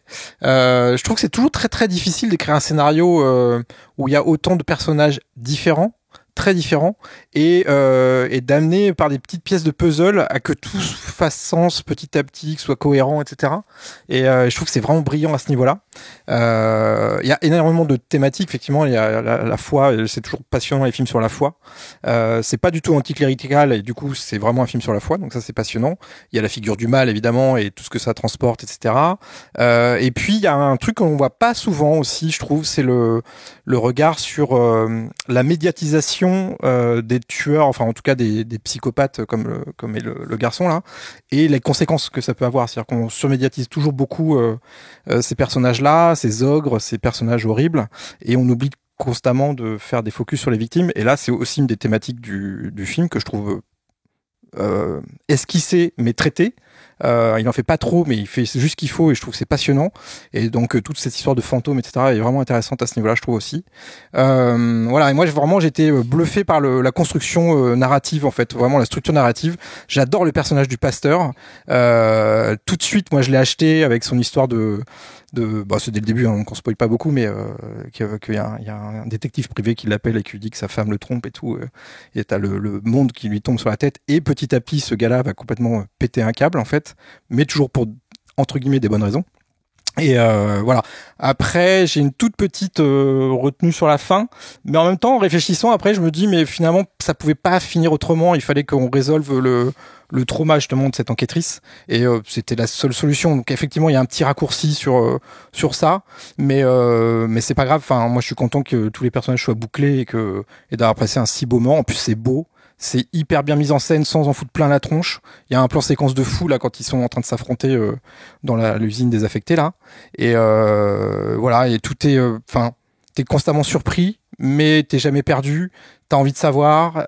Tu te dis mais comment ça va constamment tu te dis mais comment ça va se avancer. Et puis encore une fois, voilà, t'as beaucoup de personnages principaux et même si au début effectivement c'est un peu morcelé, tu comprends pas bien le rapport entre les uns et les autres, mais dès que c'est construit, c'est brillant quoi. Vraiment, c'est un bel exercice de style et je sais pas qui est le scénariste, mais vraiment c'est à suivre quoi, un mec à suivre.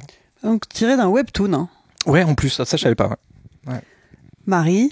Ouais, moi aussi, je trouve que c'est le film de la sélection qui sauve. Je crois que je serais pas venue sinon. Mais c'est vrai que donc c'est sorti sur Netflix lui aussi. Et moi, je suis très étonnée parce que j'en avais pas du tout entendu parler. Alors, j'ai plus Netflix, donc je sais pas s'ils le mettent en avant ou pas. Mais en tout cas, j'ai vu partout dans le métro parisien là des énormes affiches de The Electric State. Celui-là, personne n'en a parlé. On en a parlé dans la conversation. C'était Julien qui avait suggéré le film. Et je pense qu'en fait, si on ne suit pas Julien ou si on ne suit pas Alfonso Cuarón, pour moi c'est les mêmes à mes yeux, hein. Mais si on ne suit pas ces deux personnes, on n'entend pas parler du film en fait. Au moins, Marie, je suis un peu meilleur que lui. Mais en fait, blague à part, c'est un film dont quasiment personne n'a parlé. Il y a très peu de critiques, il y a très peu de gens qui, je pense, juste l'ont vu en fait. Et c'est hyper dommage parce que donc on a parlé, je vais pas revenir dessus, sur The Electric State. Et en fait, là, c'est tout l'inverse. Ce réal, bon, moi j'ai beaucoup aimé Busan, mais c'est vrai qu'il a une carrière. J'aime pas tout ce qu'il fait, mais c'est vrai qu'il porte des projets en fait qui sont pour le coup très personnels quoi. Et c'est l'opposé des deux tâcherons de frères Rousseau dont on a parlé. Je leur remets un petit taquet gratos. prod de film plus tard, mais c'est vraiment c'est l'opposé quoi. Et je trouve intéressant que ce soit Cuarón qui soit allé le chercher en lui disant qu'il avait beaucoup aimé.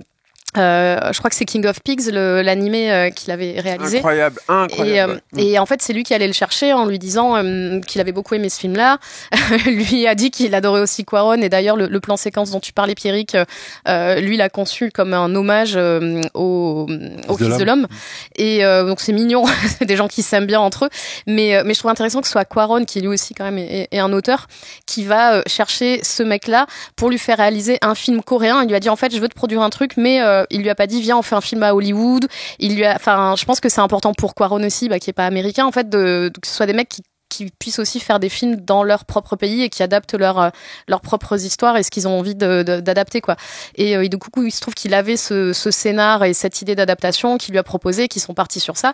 Et je trouve que du coup vraiment c'est l'opposé en fait des projets sur lesquels on met des réals qui font des gros Marvel, des films comme ça. Et pour le coup, c'est très sombre. C'est sûr que c'est un film qui plaît pas à tout le monde, mais bon, déjà, pas grand monde l'a vu. Mais c'est vrai que moi, je le rapproche d'un Memories of Murder ou de ce genre de polar coréen hyper sombre, hyper poisseux.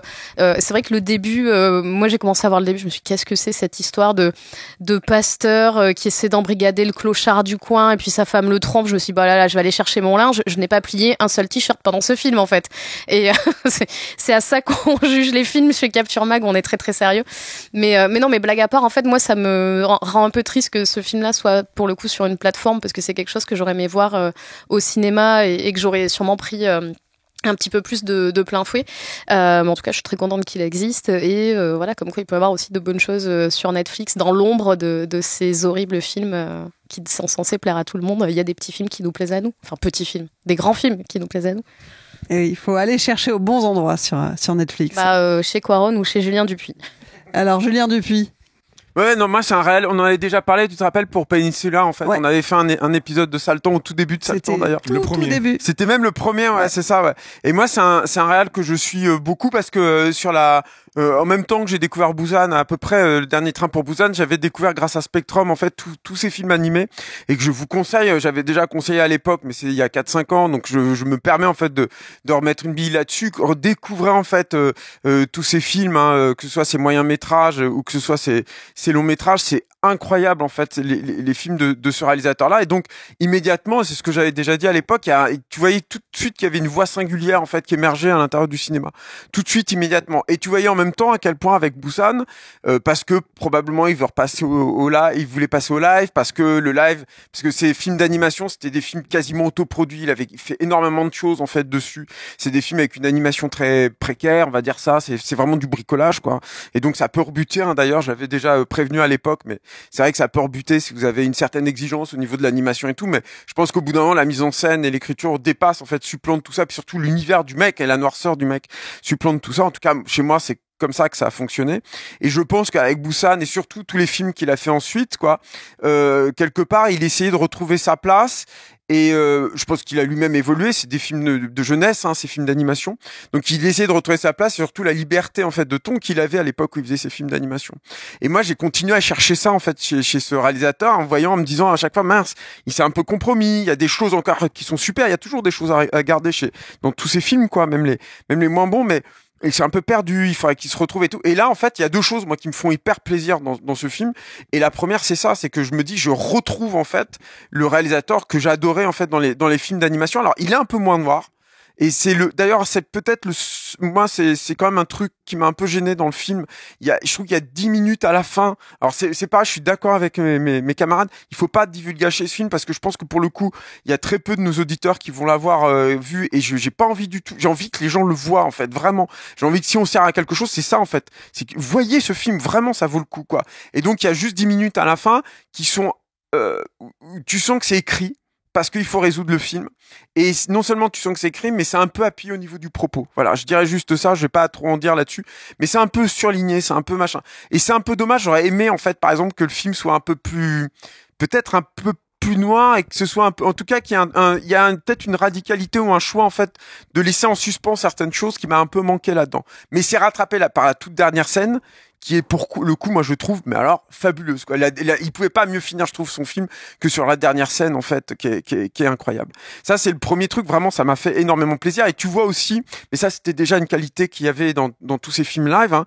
Tu sens aussi que c'est un mec qui vient de l'anime, je trouve, sur plein de trucs, sur plein d'idées graphiques, évidemment, sur les idées des révélations, donc sur ces visages que ce pasteur croit voir, en fait, à différents endroits, mais aussi sur des idées aussi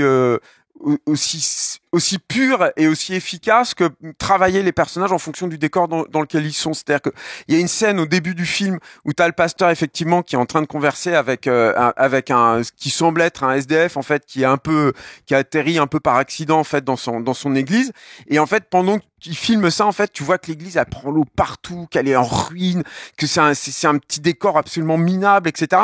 Et quelque part, en fait, quand tu vois ça, tu vois le personnage, et tu vois le personnage du pasteur, et tu vois où on est, en fait, sa vie à ce moment-là. Et très, très rapidement, ensuite, derrière, tu vas comprendre, en fait, pourquoi sa vie est comme ça. Et tu vas comprendre que le mec, il a un problème, fondamentalement, qu'il a un problème où il n'arrive pas à affronter, il n'arrive pas à affronter les choses, il n'arrive pas à s'imposer, en fait, face à autrui, que ce soit sa femme, que ce soit ses supérieurs, etc. Et que, du coup, ce mec, il a un problème fondamental. Et moi, c'est un autre truc qui m'a fait énormément plaisir dans le film, c'est que du coup, le personnage va se construire. C'est une évolution de personnage magnifique. J'en vois trop peu en fait des personnages qui ont un arc comme ça, qui évolue d'une telle amplitude en fait au cours d'un film. J'ai rarement vu ça en fait ces dernières années. Et du coup en fait, il va y avoir à travers lui, moi, ce que j'ai perçu comme étant une vraie accusation en fait de l'intégrisme religieux. C'est-à-dire que on t'explique comment ça peut naître. Et on t'explique à quoi ça sert à ces gens-là en fait, et à quel point en fait c'est néfaste en fait sur le truc, à quel point en fait c'est un pis-aller pour des gens qui sont extrêmement faibles, qui n'arrivent pas en fait à percevoir le monde et qui donc vont essayer de le décrypter par des facilités, des expédients en fait de la sorte, et à quel point ça peut être dangereux. Moi, à titre personnel, ça me fait un bien immense de voir un film qui traite en fait de ces problématiques-là aujourd'hui dans le monde dans lequel on est. Mais ça fait un bien monstrueux, quoi. Moi, je trouve, hein, c'est un vrai exutoire. Ça sert aussi à un film en fait, et un thriller en particulier. Il y a un côté hyper cathartique. Ensuite, moi, il y a un autre truc aussi qui m'a énormément plu dans le film, c'est le côté thriller Hitchcockien. Il y a une scène, par exemple, alors je suis désolé, j'ai un peu la divulgachée, donc vous pouvez zapper, de me retrouver dans 3 minutes si vous le souhaitez. Mais il faut que j'en parle parce que pour moi, c'est éloquent de comment fonctionne le film. C'est que par exemple, il y a une scène où ce personnage-là, tu vas le suivre et tu le suis, et c'est là où c'est un vrai thriller Hitchcockien. Tu peux penser à L'ombre d'un doute ou des choses comme ça, par exemple. Tu le suis et tu le détestes. Et en même temps, tu le suis, donc t'as pas envie qu'il se fasse attraper. En gros, quoi. Je vais le limiter à ça, quoi. Et il y a une scène que je trouve incroyable où le personnage fait un acte qu'il devrait pas faire, et il sort en fait d'un établissement et la caméra te montre tout à coup qu'il y a une caméra de surveillance qui est là. Et toi, quelque part, tu dis il va se faire choper, tant mieux. Et en même temps, tu dis mais j'ai pas envie qu'il se fasse choper. Et après, t'as un payoff que je trouve mortel. Et c'est là aussi tu vois toute l'intelligence, je trouve, de l'écriture. C'est qu'après, il y a une des flics en fait qui le suit en fait, qui repère en fait la caméra de vidéosurveillance. Tu dis merde, il va se faire attraper. Et toi, t'as peur. Et en fait, il y a quelqu'un qui te dit non, mais en fait, on n'enregistre plus, elle sert plus à rien. Et du coup, tu retombes dans un truc. En fait, un film qui te bouscule comme ça dans tous les sens, où tu passes du truc à tu sais plus en fait comment tu t'appelles. C'est émotionnellement, c'est un film qui est hyper fort, et qui est hyper fort aussi. Alors je savais pas ce qu'a dit Marie en fait sur le truc du plan séquence, qui est un hommage à Alfonso Cuarón, mais ce plan séquence, on va pas trop le divulgacher, mais il a un sens aussi formel qui est génial. C'est-à-dire qu'il y a une confrontation, parce qu'il y a deux personnages en fait qui vont se construire en regard l'un à l'autre en fait à mesure que le film progresse, et c'est la confrontation en fait de ces deux personnages ennemis, puisqu'il y en a un troisième en fait, mais qui à mon sens est un peu moins important que ces deux personnages centraux. Et le fait en fait de filmer tout ça en plan séquence, pour moi, ça a vraiment signé le climax en fait émotionnel du film. C'est-à-dire que là, tous les nœuds en fait sont en train de se délier en fait, et tu comprends que dans cette confrontation en fait, ils vont résoudre tout ça.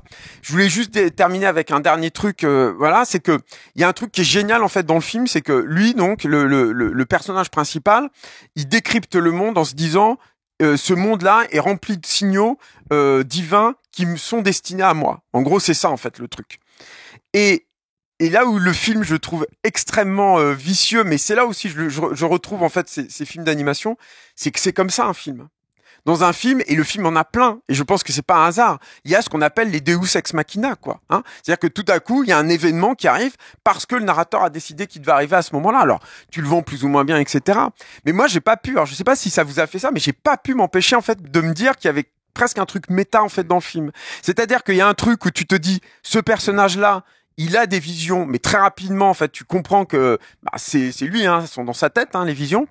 Et en même temps, tu te dis, ouais, mais il pense qu'il y a un dieu, mais évidemment qu'il y a un dieu. Il y a un scénariste en fait qui est derrière. J'ai pas pu m'empêcher de penser à ça parce que surtout dans le dénouement où pour le coup il y a beaucoup de Deus ex machina où je me suis dit quelque part en fait d'une autre façon pernicieuse en sous-main il y a un truc en fait où on te dit bah oui forcément en fait puisqu'il y a un narrateur en fait là-dedans puisque ces événements ont été choisis qu'ils ont été agencés de cette sorte pour faire cette évolution du personnage. Ce personnage n'a pas complètement tort en fait. Il y a quelque chose en fait alors c'est du méta hein, complètement hein, ce que je raconte, mais connaissant le mec, vu comment il travaillait King of Pigs et surtout The Fake, c'est-à-dire que s'il y a un film qui a à mettre en regard vis-à-vis de sa carrière entre Révélation, c'est The Fake vraiment en fait qui traitait déjà de beaucoup de sujets qui sont abordés dans Révélation.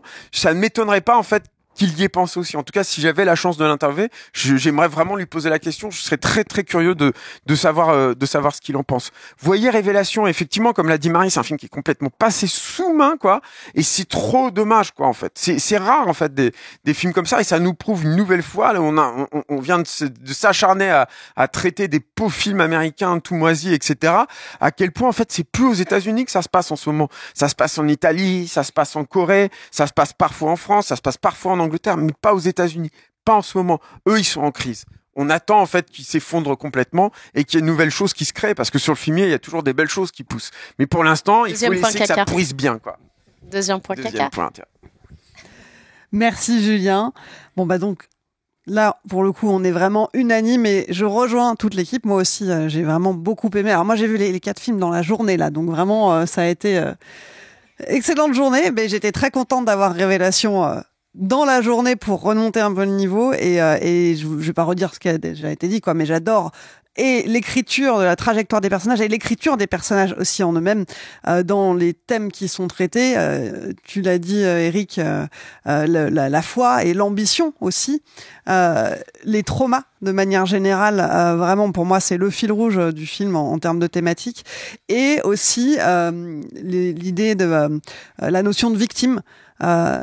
Qui est pas tant effleuré que ça, je trouve, parce qu'effectivement, on parle de la médiatisation des tueurs, des meurtriers, etc., et les victimes qui, elles, finalement, vont subir ça. Finissent dans l'anonymat en général. Voilà, donc il y a ça d'une part, mais en fait, je trouve que ça questionne aussi justement ce statut de victime dans le cas de personnages. Alors, ne pas spoiler, mais dans le cas de personnages justement qui, en fait, ce que j'aime dans l'écriture des personnages là, c'est que ils sont pas du tout tout noir ou tout blanc.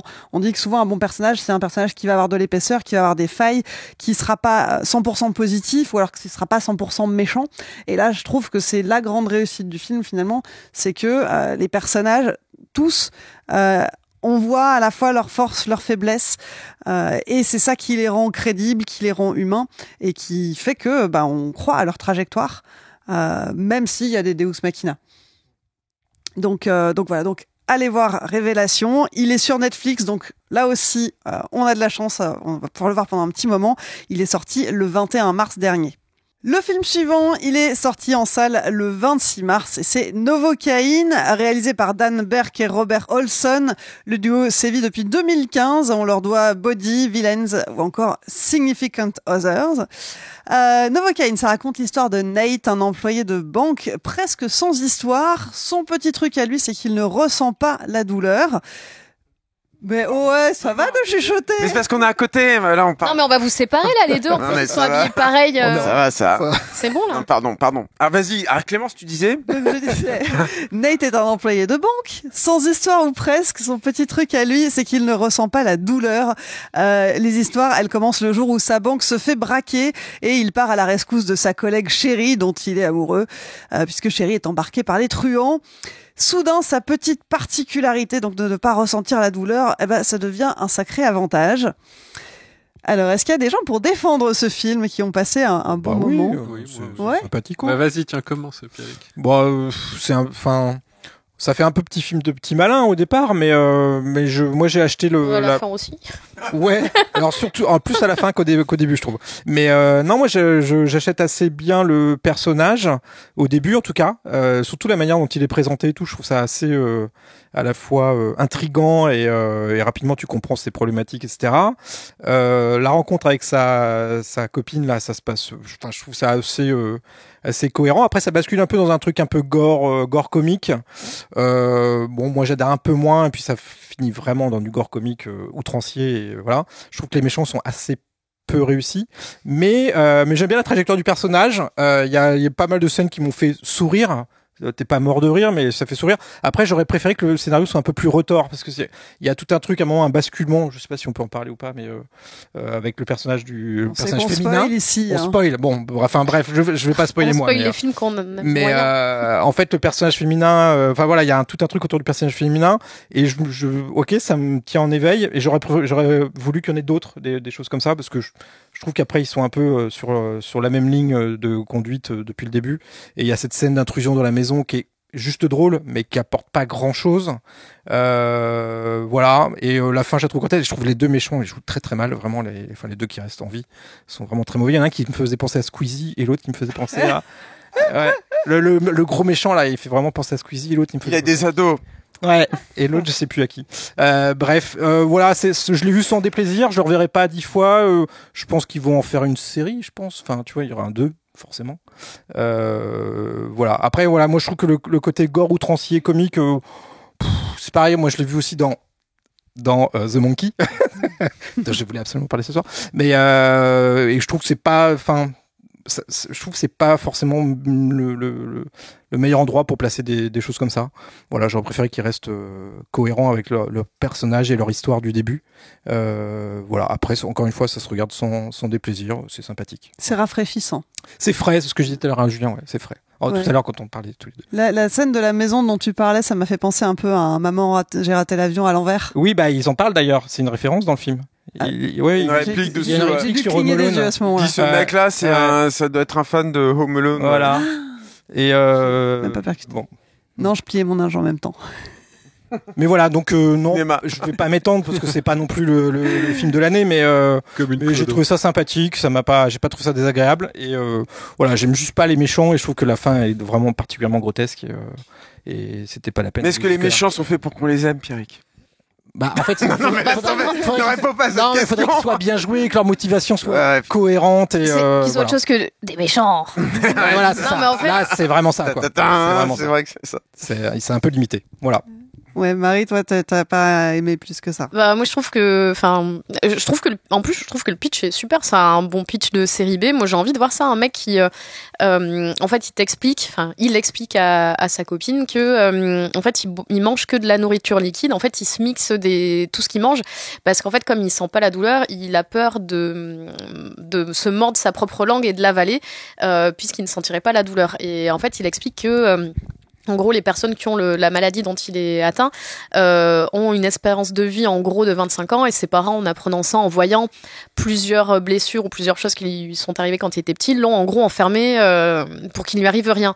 Et moi, je trouve que c'est intéressant, en fait, un personnage qui aurait cette caractérisation-là, qui du coup aurait peur de tout, en fait, parce que il peut littéralement mourir à chaque à n'importe quel moment par des gestes du quotidien. Et du coup, moi, je m'attendais à voir ça, et c'est pas du tout ce qui est dans le film au final, quoi. Parce que à partir du moment où on enlève sa copine, il devient le héros de films random, badass, qui se révèle, et il joue plus du tout avec ce truc d'un mec qui est censé être un peu une poule mouillée. Et moi, je suis ok avec ça, parce que il y a un moment, je sais pas, c'est un peu, en plus, c'est pas vraiment drôle. Il y a toujours un peu les mêmes gags, quoi. En fait, c'est drôle une fois, mais c'est 3 fois la même chose. Il y a 3 fois où ils utilisent le fait qu'il a un couteau planté, une espèce de truc dans le dos, et je sais plus quel est le troisième. Et en fait, c'est toujours la même chose. C'est bon, il a un truc planté, il s'est pas rendu compte, puis tout d'un coup, il s'en rend compte, et en fait, ça va pas plus loin que ça. Mais il y a un moment où il plonge sa main dans une friteuse. Enfin, des trucs où moi j'aurais aimé que vraiment il s'en rende compte et il tombe dans les pommes, parce qu'en fait, c'est quelqu'un qui a peur de tout, et à juste titre, quoi. Donc moi, j'étais vachement déçue par ça. Et du coup, je trouve que même le revirement dont tu parlais, Pierrick, je trouve que bon, ça m'a pas surpris plus que ça, non plus. Et pour le coup, c'est un film qui sort en salle et moi j'ai vraiment l'impression que c'est un film de plateforme pour le coup, quoi. C'est quelque chose que j'aurais vu chez moi, j'aurais plié mon linge devant. Hélas, je ne peux pas amener mon linge au cinéma. Les gens ont pensé que je fais des machines tous les jours. Mais ouais, pour le coup, j'ai vraiment l'impression que c'est du film un peu random de plateforme parce qu'il n'y a pas grand chose dans la mise en scène. Je trouve qu'en fait il y avait tout pour faire un truc un peu fun et que ça allait pas du tout, et moi pour le coup je me suis vraiment ennuyée devant et j'en attendais rien, mais j'étais quand même déçue. Ce switch un peu effectivement un peu rapide dans la personnalité du personnage. Eric, t'es d'accord avec ça? Ouais, complètement. Mais le film, comme disait Pierrick, est grotesque. Moi, j'y vois quelque chose qui est vraiment dans la veine un peu des Sam Raimi que j'aime bien, quoi. Ou genre tout mort sur le grill, Evil Dead 2, où en fait il se passe des trucs complètement délirants tout le temps. Et moi, je suis très client de ça. En fait, moi, c'est vraiment. Je pensais que le film allait être moins bien écrit que ça déjà, et j'étais content de voir qu'ils avaient un peu travaillé la personnalité du héros, qu'il y avait un revirement de situation, même s'il est gros, moi je l'avais pas vu venir. Même le truc des tatouages, moi j'aime bien aussi. Cette idée, à un moment, il y a une scène chez le tatoueur que je trouve très drôle, où à un moment il doit extraire une information d'un tatoueur, et le tatoueur voit que le héros, en fait, le héros s'est tatoué plein de trucs parce que comme il ressent pas la douleur et qu'il se fait chier, il s'invente des histoires en se tatouant. Et le tatoueur le félicite, lui dit ils sont bien tes tatouages. Et lui il dit ouais toi aussi mec. Et là il voit une grosse croix gammée dans le cou, quoi, tu vois. Et donc tu comprends que le mec est super méchant, qu'il est taré. Et le face à face avec le tatoueur est très très drôle, quoi. Et après, comme un film qui est bloqué dans le scénario parce qu'il a abattu toutes ses cartes, ça c'est vrai, et ben là ça devient gore et ça devient n'importe quoi. Et ça aussi je suis preneur parce que il y a un peu de truculence, il y a un peu de générosité. Je crois que ça a coûté 18 millions de dollars, c'est tourné en Afrique du Sud. Moi je trouve les acteurs assez bons. Le fils de Jack Nicholson, je trouve là aussi il apporte un degré de psychopathie complètement exagéré parce que le personnage est pas très très bien écrit. Non, moi j'ai vraiment accroché. D'ailleurs, en parlant de la transition, franchement, ça c'est bien écrit. C'est quand même un truc de dingue, quoi. Je veux dire, ne refaites pas ça chez vous parce que il s'est entraîné des années et des années, quoi. Après, il a des notes, faut quand même le dire. Je sais pas si vous êtes au courant. Il a des notes, elles sont ici. Si la camarade Alain Mercier veut bien faire un groupe de notes, elle est dessus, on est dessus. On a dit pendant la pause, j'avais oublié un film dont pendant Révélation, c'est The Pledge avec Jack Nicholson, réalisé par Sean Penn, et qui est un très très bon film. Franchement, habile transition, c'était pas la peine de le préciser. Ouais, mais bon. On y aurait vu que du feu. Mais pour en revenir à Novocaine, oui, non. mais le talent, quoi. C'est un truc de fou quand même. C'est fou ça. Mais pour en revenir à Novocaine, franchement. Si vous en attendez pas grand chose, il y a même un hommage à Kickboxer, avec Jean-Claude Van Damme, où à un moment, le mec, il voit des éclats de verre. Bloodsport. Non, c'est dans Kickboxer. Ah bon, c'est pas dans Bloodsport? Non, dans Kickboxer, à un moment, ils font du kickboxing avec des bouts de verre. Et donc, le héros, il a l'idée, comme il ressent pas la douleur, de mettre sa main, ça aussi, c'est super drôle dans le film, c'est que sa main, elle ressemble de plus en plus à rien. À la fin, c'est une espèce de moignon. Ouais, voilà. De lambeau de peau. J'aime beaucoup ce mot, moignon. Mais, et donc, il met des bouts de verre dessus pour tabasser les méchants et tout. Et je sais pas, moi, j'ai trouvé ça joyeux. Je l'ai vu avec une copine. C'était un joyeux film de date, quoi. Vraiment. Et voilà. On a la clé. Non, mais c'est vrai. C'est vrai. Moi, je l'ai vu et il y a un truc assez joyeux, assez truculent là-dedans. Moi, je suis assez bon public, je suis assez truculent, assez friand de ces choses-là. Je suis assez truculent. Aussi, tout à fait. On peut le dire. Ah mais alors, je te rejoins, moi j'ai passé plutôt un bon moment aussi, c'est pas le film de l'année clairement, mais je crois que ce qui m'a le plus plu c'est que, alors oui, le switch est rapide entre je suis un employé de banque sans histoire et qui a peur de tout et je me mets à courser des méchants pour aller récupérer le grand amour. Il a quand même rencontré l'amour, ça le transcende. Oui. Donc du coup, il oublie certaines choses qui l'avaient endormi pendant 25 ou 30 ans. Mais moi ce qui m'a un des aspects qui m'a plu en fait, c'est que comme le mec de base, c'est pas un méchant, c'est pas quelqu'un qui se bat, il a pas tous ces codes-là et donc à chaque fois, il va trouver des manières quand même assez créatives et issues vraiment de la vie de tous les jours pour aller se battre contre ces truands kidnappeurs qui eux manient les armes, etc. Et bon, on va peut-être spoiler un peu, mais voilà. Mais le coup de la friteuse, j'ai trouvé ça, tu le vois venir, mais c'est vraiment marrant. Le coup des patchs dans l'ambulance aussi. Oui, de l'électro. Ouais. Et le fait de juste de se tatouer la main quand il veut prendre une note, enfin c'est autant de détails qui sont pas des choses que tu vois dans les films d'action habituellement parce que c'est vraiment complètement à côté de la plaque. Mais là, pour un employé de banque qui prend le premier truc qu'il a sous la main, bah ça fonctionne bien, je trouve. Donc voilà, je me suis pas endormie devant et j'en suis sortie plutôt avec le sourire. Ouais, ça me rappelait la barre est haute, hein. Je n'ai pas dormi, ce film est super.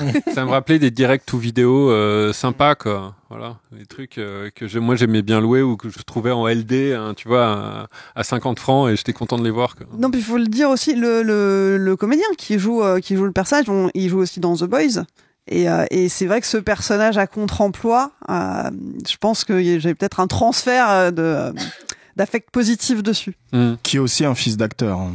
Ouais, à la fin, c'est deux fils d'eux qui foutent sur la gueule, c'est rigolo. C'est vrai. Julien. Bah moi, t'es souhaits mariés, moi j'ai pas aimé, mais je l'ai pas eu qu'une copine. Donc c'est peut-être non plus, pas... Non mais alors moi il y a deux trucs déjà parce que vous l'avez pas dit et tout. Et moi la réal quoi.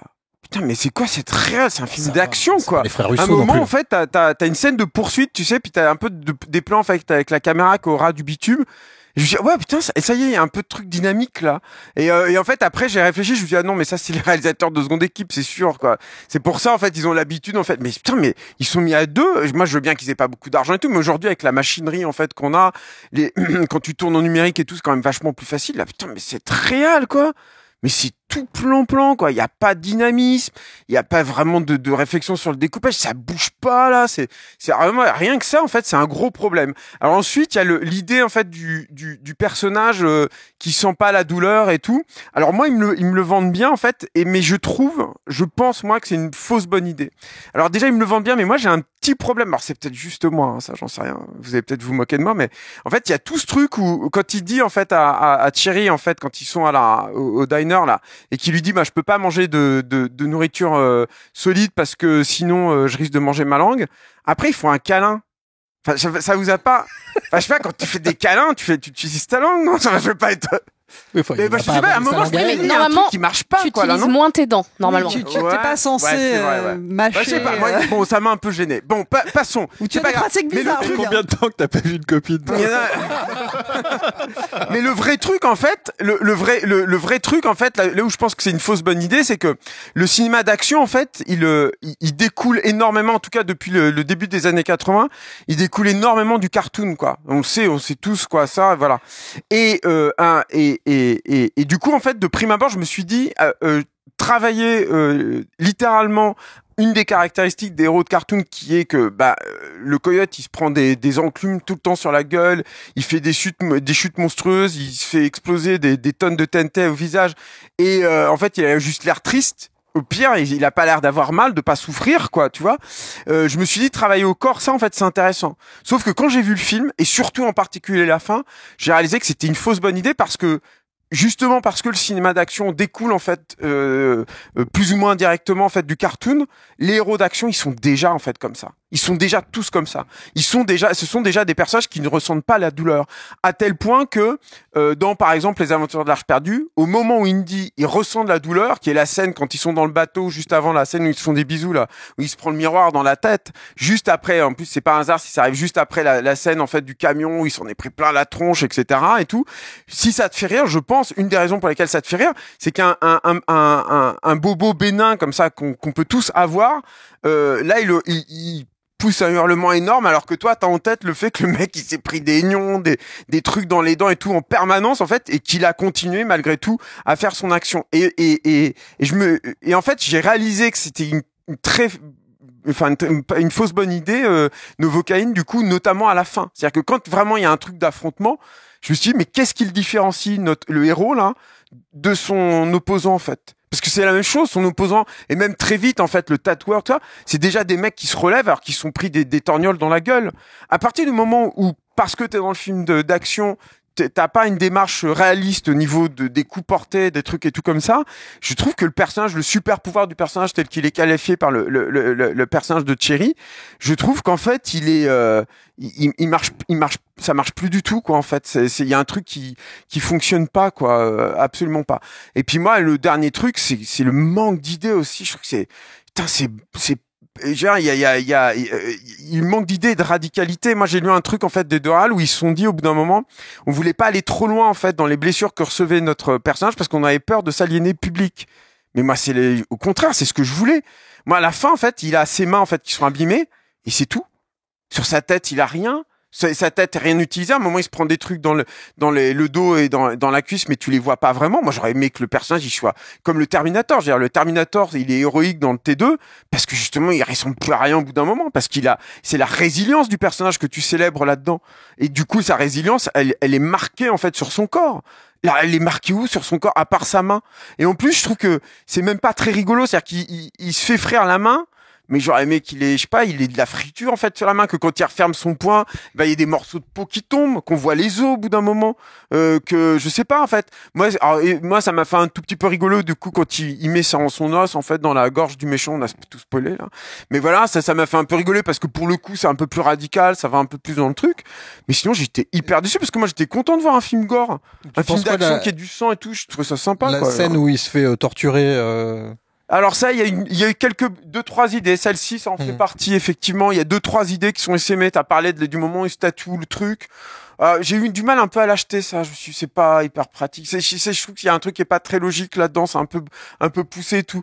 Et effectivement, la scène où il se fait torturer, mais c'est pareil. C'est un peu décevant. Et alors moi, j'ai un autre truc aussi qui m'a un peu déçu. Que justement, toi, tu trouvais qu'il y avait pas assez de retournements empiriques. Moi, je trouve qu'il y en a trop. Je trouve sur ces films-là, et justement pour qu'ils soient en accord avec les séries B des TV là dont parlait Eric tout à l'heure, t'as besoin que ça file droit. Et je trouve qu'en fait que l'héroïne, elle soit du côté des méchants et tout, au bout d'un moment, moi, ça m'apporte rien là-dessus. J'ai envie que les personnages, ils soient purs dans leur ligne directrice. Et j'aurais aimé qu'elle l'aime, qu'elle soit vraiment otage, et puis qu'à la fin, ils se retrouvent et basta. J'ai pas besoin que on m'écrive ce personnage-là. Il y a des trucs de surécriture, mais ça, c'est vraiment une grosse maladie, en fait, aussi, des films d'action actuels, quoi. C'est-à-dire qu'ils ont l'impression qu'il faut être un peu plus sophistiqué, en fait. Non. Ces films-là, c'est bien si c'est pur. Et si par contre, en fait, cette sophistication, tu la mets pas là, mais tu la mets vraiment sur le travail que tu fais sur le personnage parce qu'il a ce pouvoir-là et qu'il faut rajouter du payoff et du payoff et du payoff. Le Sam Raimi de Mort sur le grill et de Evil Dead 2, je pense qu'il aurait trouvé autrement plus d'idées, en fait, pour travailler un personnage qui a ce pouvoir-là que ce que font ces deux mecs-là, quoi. C'est vraiment très, très morne, moi, je trouve, en fait, Novocaine. Moi, je me suis posé une question. Je suis pas sûre qu'il y ait un 2, comme tu disais, Pierrick, parce que je pense que justement, contrairement, en fait, je le vois pas comme un personnage de film d'action lambda et donc indestructible. Et pour moi, c'est l'intrusion de la réalité d'un mec du quotidien de la réalité dans un univers de film d'action. Et du coup, ça a ses limites parce que si face à lui, tu mets des types qui n'ont pas des flingues mais qui ont des sabres, le film il est fini en 5 minutes parce que il a plus de membres et ça va pas repousser, quoi. Et donc peu importe, c'est vraiment juste cette notion de douleur qui tient le temps du film. Et... Oui, mais moi j'aurais bien aimé voir ça, en fait. J'aurais bien aimé que ce soit, tu sais, comme dans Sacré Graal, en fait, le chevalier noir là à la fin, et que ce soit juste un tronc, le mec, et qu'il dise allez viens, il faut la libérer, chérie, parce que moi je suis amoureux et tout. J'aurais aimé avoir un truc beaucoup plus extrême comme ça. Au fait, le film il est hyper morne, quoi. Ouais, mais si le mec se vidait de son sang complètement au bout d'un moment, tu vois. Mais bon, en fait. Donc je comprends qu'ils aient dû distiller aussi. J'avais oublié, j'ai beaucoup aimé la scène de torture, pas pour la torture, mais juste parce que le fait de faire le surjeu, de faire de l'acting là-dessus, ça m'a vraiment fait rire de bon cœur. Quoi. Je sais pas, j'ai en tête, je sais pas, il y avait une scène dans Fight Club, je l'ai pas revu depuis longtemps, mais il y avait je sais plus si c'était le personnage de Jared Leto, je sais plus lequel là, qui se fait tabasser et qui a l'air de pas avoir mal. Et je trouve que la scène, elle est hyper dérangeante, tu vois. Et là, en fait, t'as jamais ce truc-là de... Je trouve que moi je trouve que c'est pas utilisé. En tout cas, j'aurais aimé le voir mieux utilisé, quoi. Je sais pas. En fait, moi, ça m'a jamais surprise dans un sens ou dans l'autre, quoi. Fight Club et ça, c'est pas comparable pour moi. Enfin, tu vois, c'est pas. Non, mais bien sûr, mais c'est même pas une question d'ambition, c'est une question de genre. C'est pas du. Oui, mais en fait, t'avais cette scène que moi je trouve un peu dérangeante de, tu vois, de trucs radicaux et jusqu'au boutiste de gens qui se cassent la gueule, quoi, tu vois. Alors que moi, je trouve que dans l'ouverture, et là, pour le coup, je vous rejoins, moi, quand il tombe amoureux, en fait, avec Thierry et tout, à part mon problème de langue quand ils font des câlins, donc. Donc à part ce truc-là, non mais bon, je sais pas, mon esprit a divagué. Mais donc à part ce truc-là, en fait, moi je l'achète plutôt, je la trouve chouette. J'aime bien en plus. En fait, cette actrice, ça m'a un peu réconcilié avec elle parce que moi je l'avais découvert dans Prey, qui est un film que je trouve complètement nul. Ah, c'est elle qui joue dans Prey ? Ouais, apparemment. Ouais. Et là, en fait, je la trouve chouette. En fait, c'est une typologie d'actrice ricaine. Hein, c'est pas la seule en fait dans ce registre-là, mais elle marche bien, c'est sympa, quoi. Et justement, tu te dis pourquoi pas en fait. En plus, je trouve que c'était une belle idée en fait, cette meuf qui se s'auto lacère, comment ça s'appelle, la scarification, scarification en fait, toi, et qui trouve une âme sœur dans ce mec qui justement a extrêmement peur de ça. Je trouvais qu'il y avait un truc dans les deux personnages qui était très complémentaire. Et du coup, quand ils m'ont rajouté en fait ce retournement sur ce perso-là, je me suis dit mais pourquoi en fait? Justement, ça nie complètement en fait cette belle idée-là. Tu vois, c'est oui, mais il y a déjà, c'est déjà un peu amené avec les séquences du bar où elle fait semblant de séduire le mec qui bullisait le héros et que je trouve qu'il fonctionne super bien. En fait, moi j'étais à fond, je me dis putain, premier encart, il se fait déjà balayer par un autre mec et en fait non, pas du tout. Elle est à fond avec lui et je trouvais cette idée aussi plutôt marrante. Enfin, je marchais plutôt bien à ça quoi. Ouais. Et du coup, pour moi, enfin. Ça aussi plante son personnage à elle, c'est-à-dire qu'en gros, elle peut très bien jouer un double jeu. Voilà, elle s'est présentée comme ça en fait, mine de rien. Bah c'est vrai que par rapport pas l'amour, toi, Pierre. Non, j'y crois plus. Tu citais Fight Club, Marie, c'est vrai que, enfin, on n'est pas du tout dans le même registre et moi surtout avec l'intro qui commence vraiment comme une rom-com finalement. Il y a vraiment ce truc de ces romances action plus que. Oui, non, mais je parle pas du genre. Je sais bien que c'est pas du tout le même genre que Fight Club, mais juste, en fait, moi, j'attendais de voir des scènes d'un mec vraiment qui n'a pas mal et ça va très loin, quoi. Et parce que, en fait, moi, j'ai le souvenir, je me rappelle même plus vraiment de la scène. J'ai pas vu Fight Club depuis très longtemps, mais je me rappelle, tu vois, d'un visage en bouillie, de trucs. Enfin, c'est sur ce que disait Julien. En fait, moi, je pensais avoir peut-être pas le corps entier complètement détruit à un homme tronc, mais je me disais, en fait, en fait, il va aller très loin et il va vraiment s'abîmer. Et je trouve pas que le personnage. D'ailleurs, il y a un hommage à un Terminator quand il se soigne tout seul. Ouais, mais tu vois en fait dans le ça c'est pas mal comme idée d'ailleurs. Mais en fait dans on en parlait en fait tout à l'heure dans Terminator, mais ce qui est chouette dans McClane par exemple dans Une journée en enfer, c'est qu'au début il est à peu près propre parce que c'est McClane quoi, voilà, mais à la fin il est défoncé en fait. Et c'est parce que le personnage il est défoncé, qu'il a des coups partout, que ses vêtements ils sont en lambeaux et tout, que tu mesures en fait le parcours et la résilience, en fait, il y a un mec qui lui dit t'es le lapin du Racel à un moment. C'est ça que t'attends d'un héros d'action, en fait. Mais tu l'as dans Novocaine, ça, quand même. Bah, il est comme défoncé à la fin, à la fin dans l'ambulance et tout. Non, là, je trouve que tu à part les mains, encore une fois, et t'as du sang sur son costume. Son visage, il a rien, quoi. Il a un petit truc. Il y a un super climax dans le film aussi, là, dans l'ambulance. Je trouve que moi, j'achète tout, en fait. Je trouve qu'il est généreux, le film. Donc, moi, j'ai un peu un sens critique qui saute, là, quand je vois que les films essayent de bien faire comme ça et que je passe un bon moment. Voilà, je suis pas très compliqué. Bon, bah, voyez, on n'est pas tous d'accord entre nous, hein, ça arrive.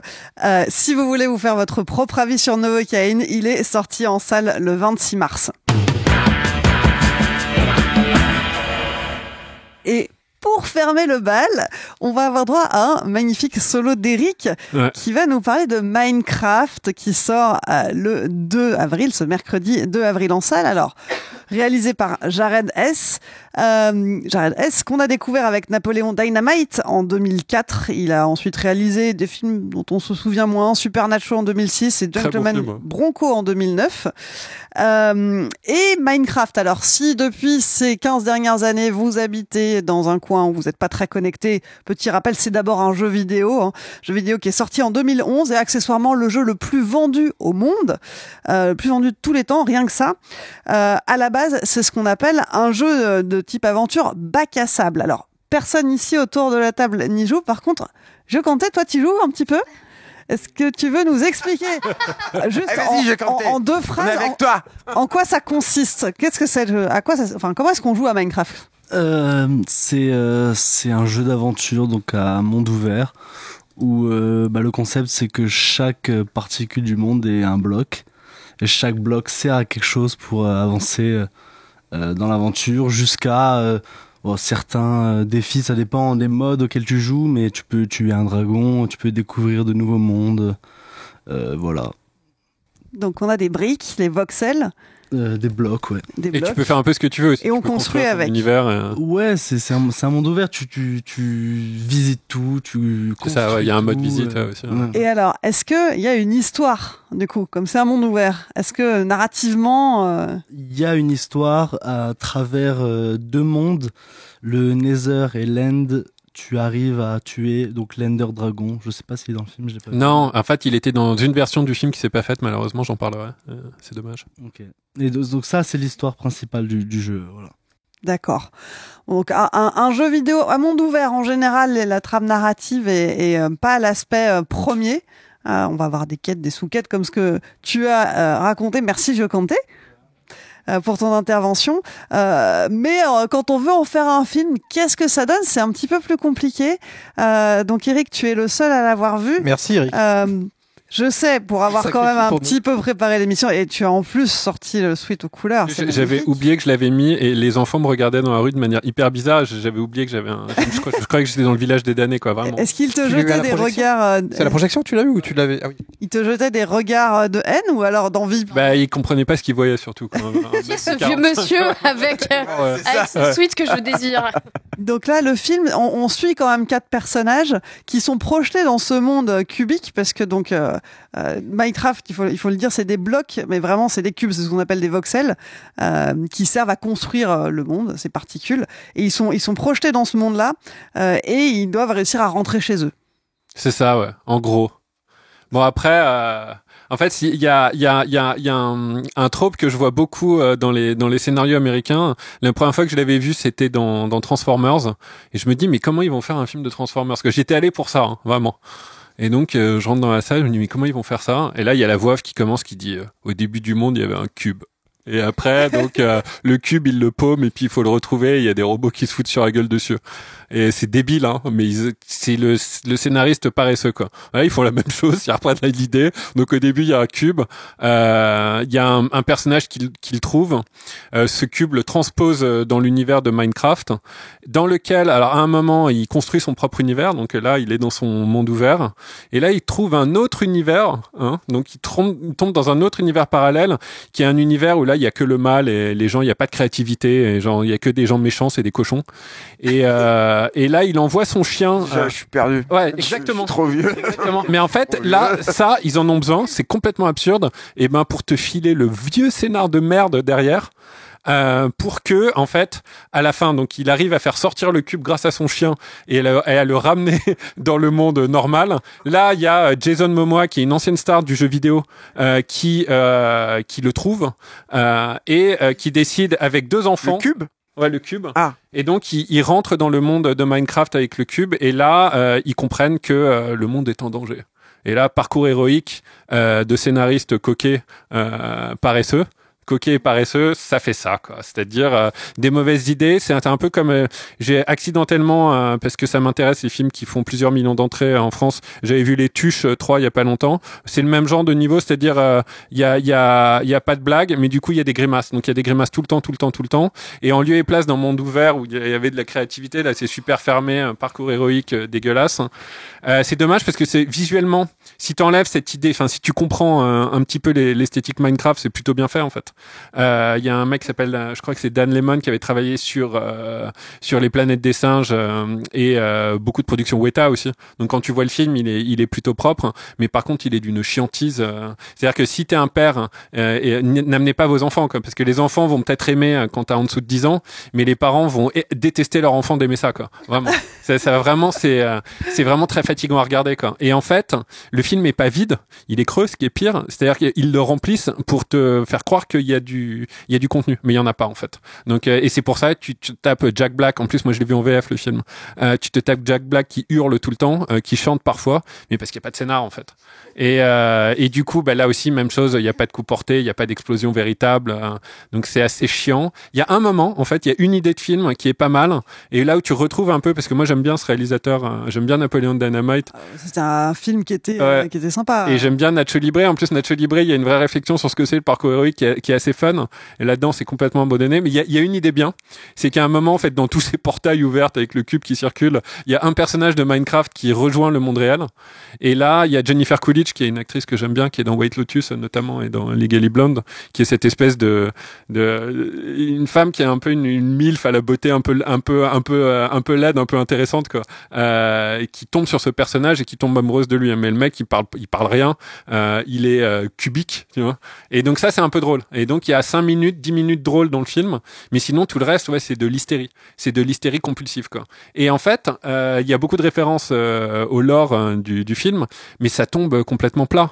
L'idée de base qu'avait le créateur de It's Always Sunny in Philadelphia, je me souviens plus comment il s'appelle, Ray McElhenney, je crois. Donc c'était à peu près le même budget. Le mec en fait avait passé 2 ans et demi sur le film. Il avait décidé de déménager toute sa famille à Vancouver pour terminer le film. Et au dernier moment, il s'est fait virer parce qu'il y a eu un changement de direction à Warner. Il y a Toby Emmerich qui a repris la direction de la Warner et qui a décidé de faire un truc à mon avis beaucoup plus safe. Et du coup, voilà, le film s'est pas fait. Il y a des concept art qui sont tombés sur le net. Je sais pas si on pourra les mettre, Alain, mais qui sont hyper intéressants en fait. Où tu vois un vrai dragon, tu vois une esthétique un peu sombre, tu vois un truc que tu t'attends pas de voir de prime abord dans Minecraft, et tu te dis voilà, c'est vers là qu'il fallait aller. C'est vers un truc assez sérieux et peut-être vers un truc qui était moins quadrillé, moins monde fermé en fait. Parce que là en fait, ce que tu vois, c'est juste des notes de frais, comme tu dis clairement. Quand t'as 150 millions de dollars, c'est facile de faire des notes de frais. C'est une manière aussi, je pense, de garder la franchise et de vendre beaucoup plus de merchandising autour. Mais en fait, il y a pas de sincérité parce que ces films-là, normalement, je les aime bien. Les films un peu pétés comme ça. J'adore Donjons et Dragons, par exemple. Je trouve que c'est un super film. Il est très bon. Le dernier, il est super. Vraiment, quand il me fait beaucoup rire. Même le film pété, genre l'autre jour. Est-ce que Des mineurs, tu aimais? C'est pas pété, Donjons et Dragons. Non. C'est écrit. Mais justement, l'autre jour, tu vois, je me faisais un peu chier chez moi. Je me demandais si j'avais pas rematé Street Fighter, tu vois, avec Jean-Claude Van Damme. Ça, c'est un vrai film pété, quoi. Tu vois. Mais parce qu'il y a quand même un petit truc, tu vois, quand c'est tellement mauvais que ça redevient bien, il y a un petit truc que j'aime bien. Et donc, dans ces films-là, je me disais, Minecraft, au pire, si c'est nul, si c'est joyeusement nul, sincèrement nul, je vais aimer. Mais là, non, c'est que du calcul, c'est du calcul grossier. C'est du calcul méchant en fait. C'est vraiment le jeu que t'aimes bien là, tiens on va chier dessus. Mais ça fait vachement penser à la relance de la franchise Jumanji, non? Enfin quand tu vois de l'extérieur. Ça reprend tous les codes de Jumanji, ouais, pour surfer sur le Jack Black et tout. Ouais. Mais c'est pour surfer à mon avis sur le succès de Super Mario Bros. Et de Sonic en fait. Et c'est et qui sont des films, moi je les ai vus, sont irregardables en fait, vraiment, moi je trouve.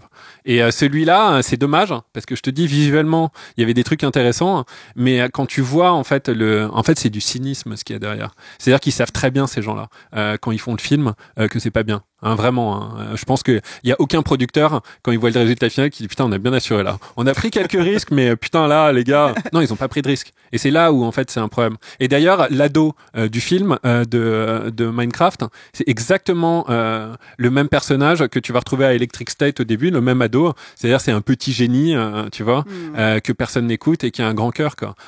Et en fait, c'est des visions d'ados limite racistes, quoi, tu vois, où en fait, ils sont gentils. Voilà, c'est tout. Si tu peux pas avoir un défaut, tu vois, c'est pas possible, quoi. Donc en fait, ça ressemble pas à des ados, quoi. Venant de la part du réalisateur de Napoleon Dynamite, c'est bon, il avait besoin d'argent, ça se voit, quoi. Et donc il a fait, c'est vraiment un pacte avec le diable, ces films-là, quand tu les fais comme ça, parce que maintenant, j'ai plus envie de voir ces films. Il y avait qui dans la salle avec toi? Il y avait pas d'enfants, beaucoup de vieux, c'était assez vide aussi. Il y avait pas de... Non, mais il y avait école hier. Alors après, moi, il y a un truc qui est intéressant sur Minecraft. Alors bon, c'est pas à l'aune du public et tout, c'est que mon fils, en fait, il a 11 ans, il a le cœur de cible, quoi, complet de ça. Et avec ses copains, en fait, ils ont des débats sur l'adaptation de Minecraft. Bah ouais, c'est important pour eux. Et en fait, ce qui est marrant, c'est que c'est un groupe de 5 gars, quoi. Et ils sont 4 contre 1 à estimer que ça a l'air nul à chier. Et ils sont en train de débattre en fait avec le dernier qui pense qu'attend encore le film qui s'appelle Luca le pauvre et ils combattent contre Luca en fait comme ça il y a des débats en fait à la récré là au collège pour se dire non mais tu vois ça a l'air nul etc. C'est-à-dire que il y a un truc en tout cas chez ces mômes là parce que bon Célestin mon gamin quoi enfin voilà il a dû me voir en fait quand j'ai vu la bande-annonce et tout forcément je l'influence quoi le pauvre mais par contre les autres je les connais pas moi les autres mômes je les ai croisés un peu mais je les connais pas bien et tout quoi et tous en fait quelque part ils pensent en fait que le film a l'air nul. Alors on peut se dire c'est juste une exception, moi je vais pas juger le truc et tout là-dessus, ça se trouve le film va être un carton atomique etc mais il y a un truc quand même quand je vois ça je me dis peut-être qu'il y a une frange en fait de ce public cible qu'on estime facile, qu'on juge facile, qui commence en fait à percevoir le calcul en fait grossier qui sous-tend en fait tous ces films-là et qu'on essaye de leur vendre et sur lesquels on les goinfre. T'as raison depuis les Sonic, mais je pense aussi depuis les Jumanji, depuis tous ces trucs-là en fait. Peut-être en fait là aussi il y a une formule en fait qui est éculée qu'il faudrait peut-être que. Mais il y a un truc pas sincère aussi. C'est-à-dire que normalement un môme il va vouloir ou même moi en fait. Voilà, tu me montres un dragon pixelisé dans le noir et tu me dis que ce monde est en danger. Si le monde est beau, s'il y a une intrigue là-dedans, je vais vouloir y aller.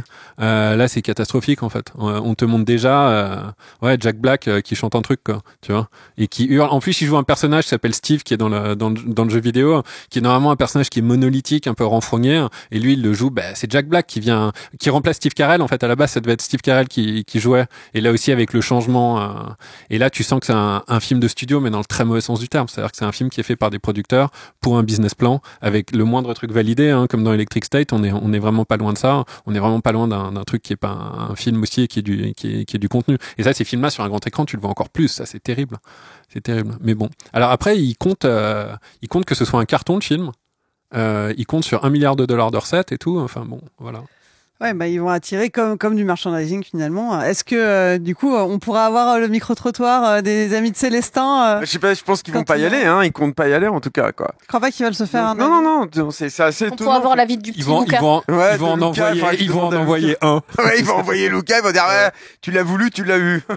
Puis Lucas il va être fier, donc il va revenir en leur disant non mais c'est pas mal en fait. Génial, et tout, les gars, c'est moi qui avais raison. Alors, mais ils vont y aller. Et puis c'est comme ça que ça va marcher. Là, le film va être un triomphe total et absolu. Mais là, tu parles d'une crise à Hollywood, elle est tellement visible sur ce film. En plus, c'est la Warner, quoi. La Warner, c'est un vrai gros problème, hein, ce studio-là. Enfin, on en avait déjà parlé et tout, mais tu vois, ce qu'ils font parallèlement en ce moment avec les Looney Tunes, en fait, quand tu vois comment ils sont en train de vampiriser, en fait, ce genre de franchise. Et, parce que moi, je pense que Minecraft, je connais très mal Minecraft, hein, par ce que j'entends, donc, par les mômes et tout, mais je suis pas sûr, en fait, qu'un joueur de Minecraft, il ait envie que Minecraft soit au cinéma, en fait. Je suis pas sûr s'il y a une aspiration à ça en fait, parce que Minecraft, il me semble que dans l'essence même de Minecraft, il y a un truc qui est intrinsèquement lié aux jeux vidéo. Quel intérêt en fait il y a à transposer ça au cinéma? Enfin, je sais pas ce qu'en pense. On va poser la question. T'es team Célestin ou team Lucas? Est-ce que tu iras le voir toi? J'irai pas le voir. Je suis pas un grand joueur de Minecraft, mais puis de toute façon, l'adaptation de jeux vidéo au cinéma, ça m'intéresse pas d'aller voir un film c'est en plus le jeu c'est pas vraiment une histoire qui se raconte scénaristique, c'est un jeu qu'on suit, qu'on découvre tout seul, on nous dit pas va là-bas, il se passe ça. Mais là-dessus t'as totalement raison, mais en fait moi il y a des jeux que j'adorerais. Moi je me dis mais clairement, mais il y a des jeux que j'adorerais voir au ciné, justement parce que en fait la manière, c'est là où t'as raison, de raconter dans les jeux vidéo est très différente, c'est-à-dire que c'est des éléments d'histoire que tu découvres souvent, mais tu vois quand tu vois Elden Ring par exemple écrit par J.R.R. Martin et Miyazaki, Hidetaka Miyazaki, tu te dis que ça ferait une série incroyable. Moi, il y a un jeu là auquel je joue, mais j'hallucine sur la richesse, la complexité, la manière de raconter de l'univers. Vraiment, j'hallucine, hein, qui s'appelle Remnant 2, qui est incroyable, où là, il y a des boss, mais en fait, qui sont tellement beaux visuellement qu'en fait, ils cachent une histoire derrière qui est vraiment implantée en fait dans tout ce que tu traverses. Et là, je me dis, mais en fait, cette matière perdue par Hollywood qui crée une crise, elle est dans le jeu vidéo. Et en fait, si il y avait une sincérité, une intelligence pour la voir et pour l'adapter, non, ça ferait des très bons films. Ça pourrait même ressusciter un truc qui est moribond à cause des Marvel, hein, tout ça, qui pue la mort quoi en ce moment. Et voilà. Et d'ailleurs, il y a beaucoup d'internautes qui me conseillent des films. Moi, je vous conseille là en ce moment là-dessus le meilleur truc d'Heroic Fantasy. Je pense que c'est dans Elden Ring et c'est Remnant 2. Vraiment, ces deux jeux-là, ils sont incroyables quoi. Et j'adorerais moi les voir au ciné. Voilà. Julien, tu parlais de la crise chez Warner. Je crois qu'hier ils ont annoncé justement que Coyote versus Acme, il a été sauvé. Ouais, il a été racheté par un autre studio en fait, mais c'est ce qui s'est passé avec l'autre film des Looney Tunes que vous avez déjà chroniqué si je ne m'abuse. Ouais, Daffy et Porky sauve le monde. Voilà, c'est ça. Donc mais c'est fou en fait, c'est-à-dire qu'ils sont en train de virer en fait ce truc à des dizaines et des dizaines d'années qui est sur lesquels en fait l'identité du studio Warner s'est aussi construite. C'est-à-dire quand t'es gamin en fait le logo Warner il est lié en fait à ces personnages là quoi. Et ce qui est dingue en fait c'est que dernièrement ils viennent de détruire le Termite Terrestre qui était le lieu en fait où tous ces animateurs là ils travaillaient en fait et qui était une zone de folie quoi. On sait que tous ces mecs qui faisaient du cartoon ils étaient complètement tarés. Enfin Tex Avery a pas perdu un œil pour rien quoi. Hein, dans un de ces gag rooms au moment où ils échangeaient des gags et tout quoi. Et le fait en fait qu'ils soient incapables en fait de gérer ça, à part pour nous pondre des merdes comme Space Jam 2, tu vois, il y a quand même un truc où tu te dis mais ce studio mais qu'est-ce qu'ils foutent quoi. Et ce président là à Warner mais qu'est-ce qu'ils foutent. Et pendant ces dernières années en fait Warner c'était quand même le dernier rempart quoi. Il y avait un truc en fait où tu disais à Warner ils font encore des choses. Ils produisent encore des Quaron sur Gravity, ils produisent des Fury Road, ils produisaient des choses. Ils avaient de l'ambition, quoi. Et là, entre ce qui s'est passé sur Eastwood, ce qui se passe avec tous ces films finis, en fait, qui sont terminés, en fait, et que les mecs ne vont jamais sortir. Mais cite-moi un système qui est plus dysfonctionnel que ça, quoi. Comment ils ne peuvent pas mourir, Hollywood, en ce moment? C'est vraiment une question que je me pose, quoi. Et c'est marrant parce que si Eric aussi est le seul, en fait, à avoir vu Minecraft, c'est que c'est un film qu'ils ne montrent plus à la presse. Ils ont trop peur. Ils ont trop peur, en fait. Ils ont tellement peur, en fait, ces mecs-là, du bad buzz. Et les succès, en fait, des films se créent uniquement, en fait, sur la première semaine, le premier week-end aux États-Unis, le premier mercredi. Le sort du film, maintenant, est fixé le premier mercredi. Tout ça, ça a créé, en fait, des dysfonctionnements profonds. Il faut que ça pète, tout ça. Il faut qu'ils s'écroulent un bon coup, quoi, et qu'ils renaissent de leur cendre, parce que pour le coup, si Hollywood nous a appris, si il y a quelque chose à retenir de l'histoire d'Hollywood sur le siècle, enfin sur les 20 ans en fait de leur existence, on va dire un siècle vraiment, quoi, un peu plus de leur existence, c'est leur résilience. Ils ont toujours réussi à renaître, en fait, et à ressortir de ça. Mais là, il faut que tous ces mecs là, ces argentiers là, ces actionnaires en fait qui ont noyauté en fait ce système-là, il faut qu'ils se barrent parce qu'il y a plus d'argent à se faire là-bas. Il faut qu'il y ait des vrais créateurs qui reprennent la main là-dessus. Surtout qu'aujourd'hui, avec tous les outils qui sont à la disposition des gens aujourd'hui, avec tout ce qui est possible de faire aujourd'hui avec des IA, etc., pas forcément des IA génératives et tout, on peut refaire des films ambitieux, avec des images folles, etc.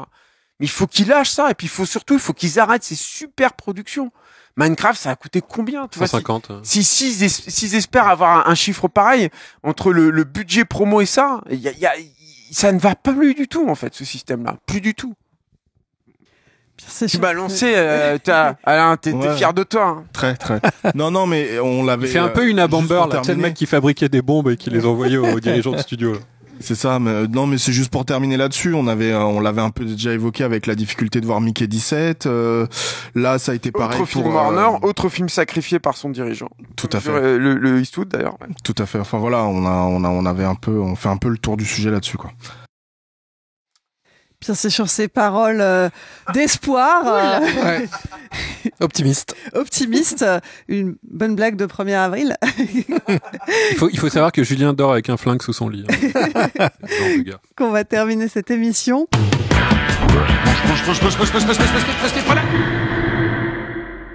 Ça a le temps pour un film, donc c'est fini pour aujourd'hui. Eric, merci Clément. Merci Marie. Merci Clément. Merci Julien. Merci Clément, je ne suis qu'amour, je tiens à dire ça. On sait. Merci Pierrick. Merci. Et puis merci Alain et Giocanté. Merci. Et puis merci à vous tous qui nous suivez et qui nous soutenez, que ce soit en podcast ou sur YouTube. Si c'est pas déjà le cas, n'hésitez pas à vous abonner pour ne rater aucun des prochains épisodes. Et puis vous pouvez aussi nous suivre, je le rappelle, sur Letterboxd, où nous sommes désormais présents et où vous pourrez retrouver tous les films de la programmation de cette émission et des précédentes, puisqu'on tient nos listes à jour. Et puis je crois qu'il y a toute une partie des membres de l'équipe qui est également présent dessus. Donc voilà, le compte de Letterboxd, le compte de Capture Mag sur Letterboxd, n'hésitez pas à vous abonner. Si vous voulez nous soutenir, qu'on continue à vous proposer des émissions de qualité indépendantes, vous pouvez aussi souscrire à un don ponctuel ou à un don récurrent sur une de nos plateformes partenaires. Il s'agit de tipeee.com ou patreon.com, mot-clé Capture Mag. Et puis vous pouvez également nous soutenir en parlant de nous à votre entourage, en retweetant, en repostant nos contenus, nos messages, en nous relayant au plus grand nombre, voilà, pour nous faire connaître, en nous mettant aussi des commentaires, des avis positifs, des petits cœurs sur les applis de podcast, sur Apple Podcast, sur iTunes, etc. pour nous faire remonter dans les algos, ça sera toujours très appréciable. Merci beaucoup pour votre écoute et pour votre soutien. On se retrouve dans un mois pour le prochain épisode. D'ici là, portez-vous bien.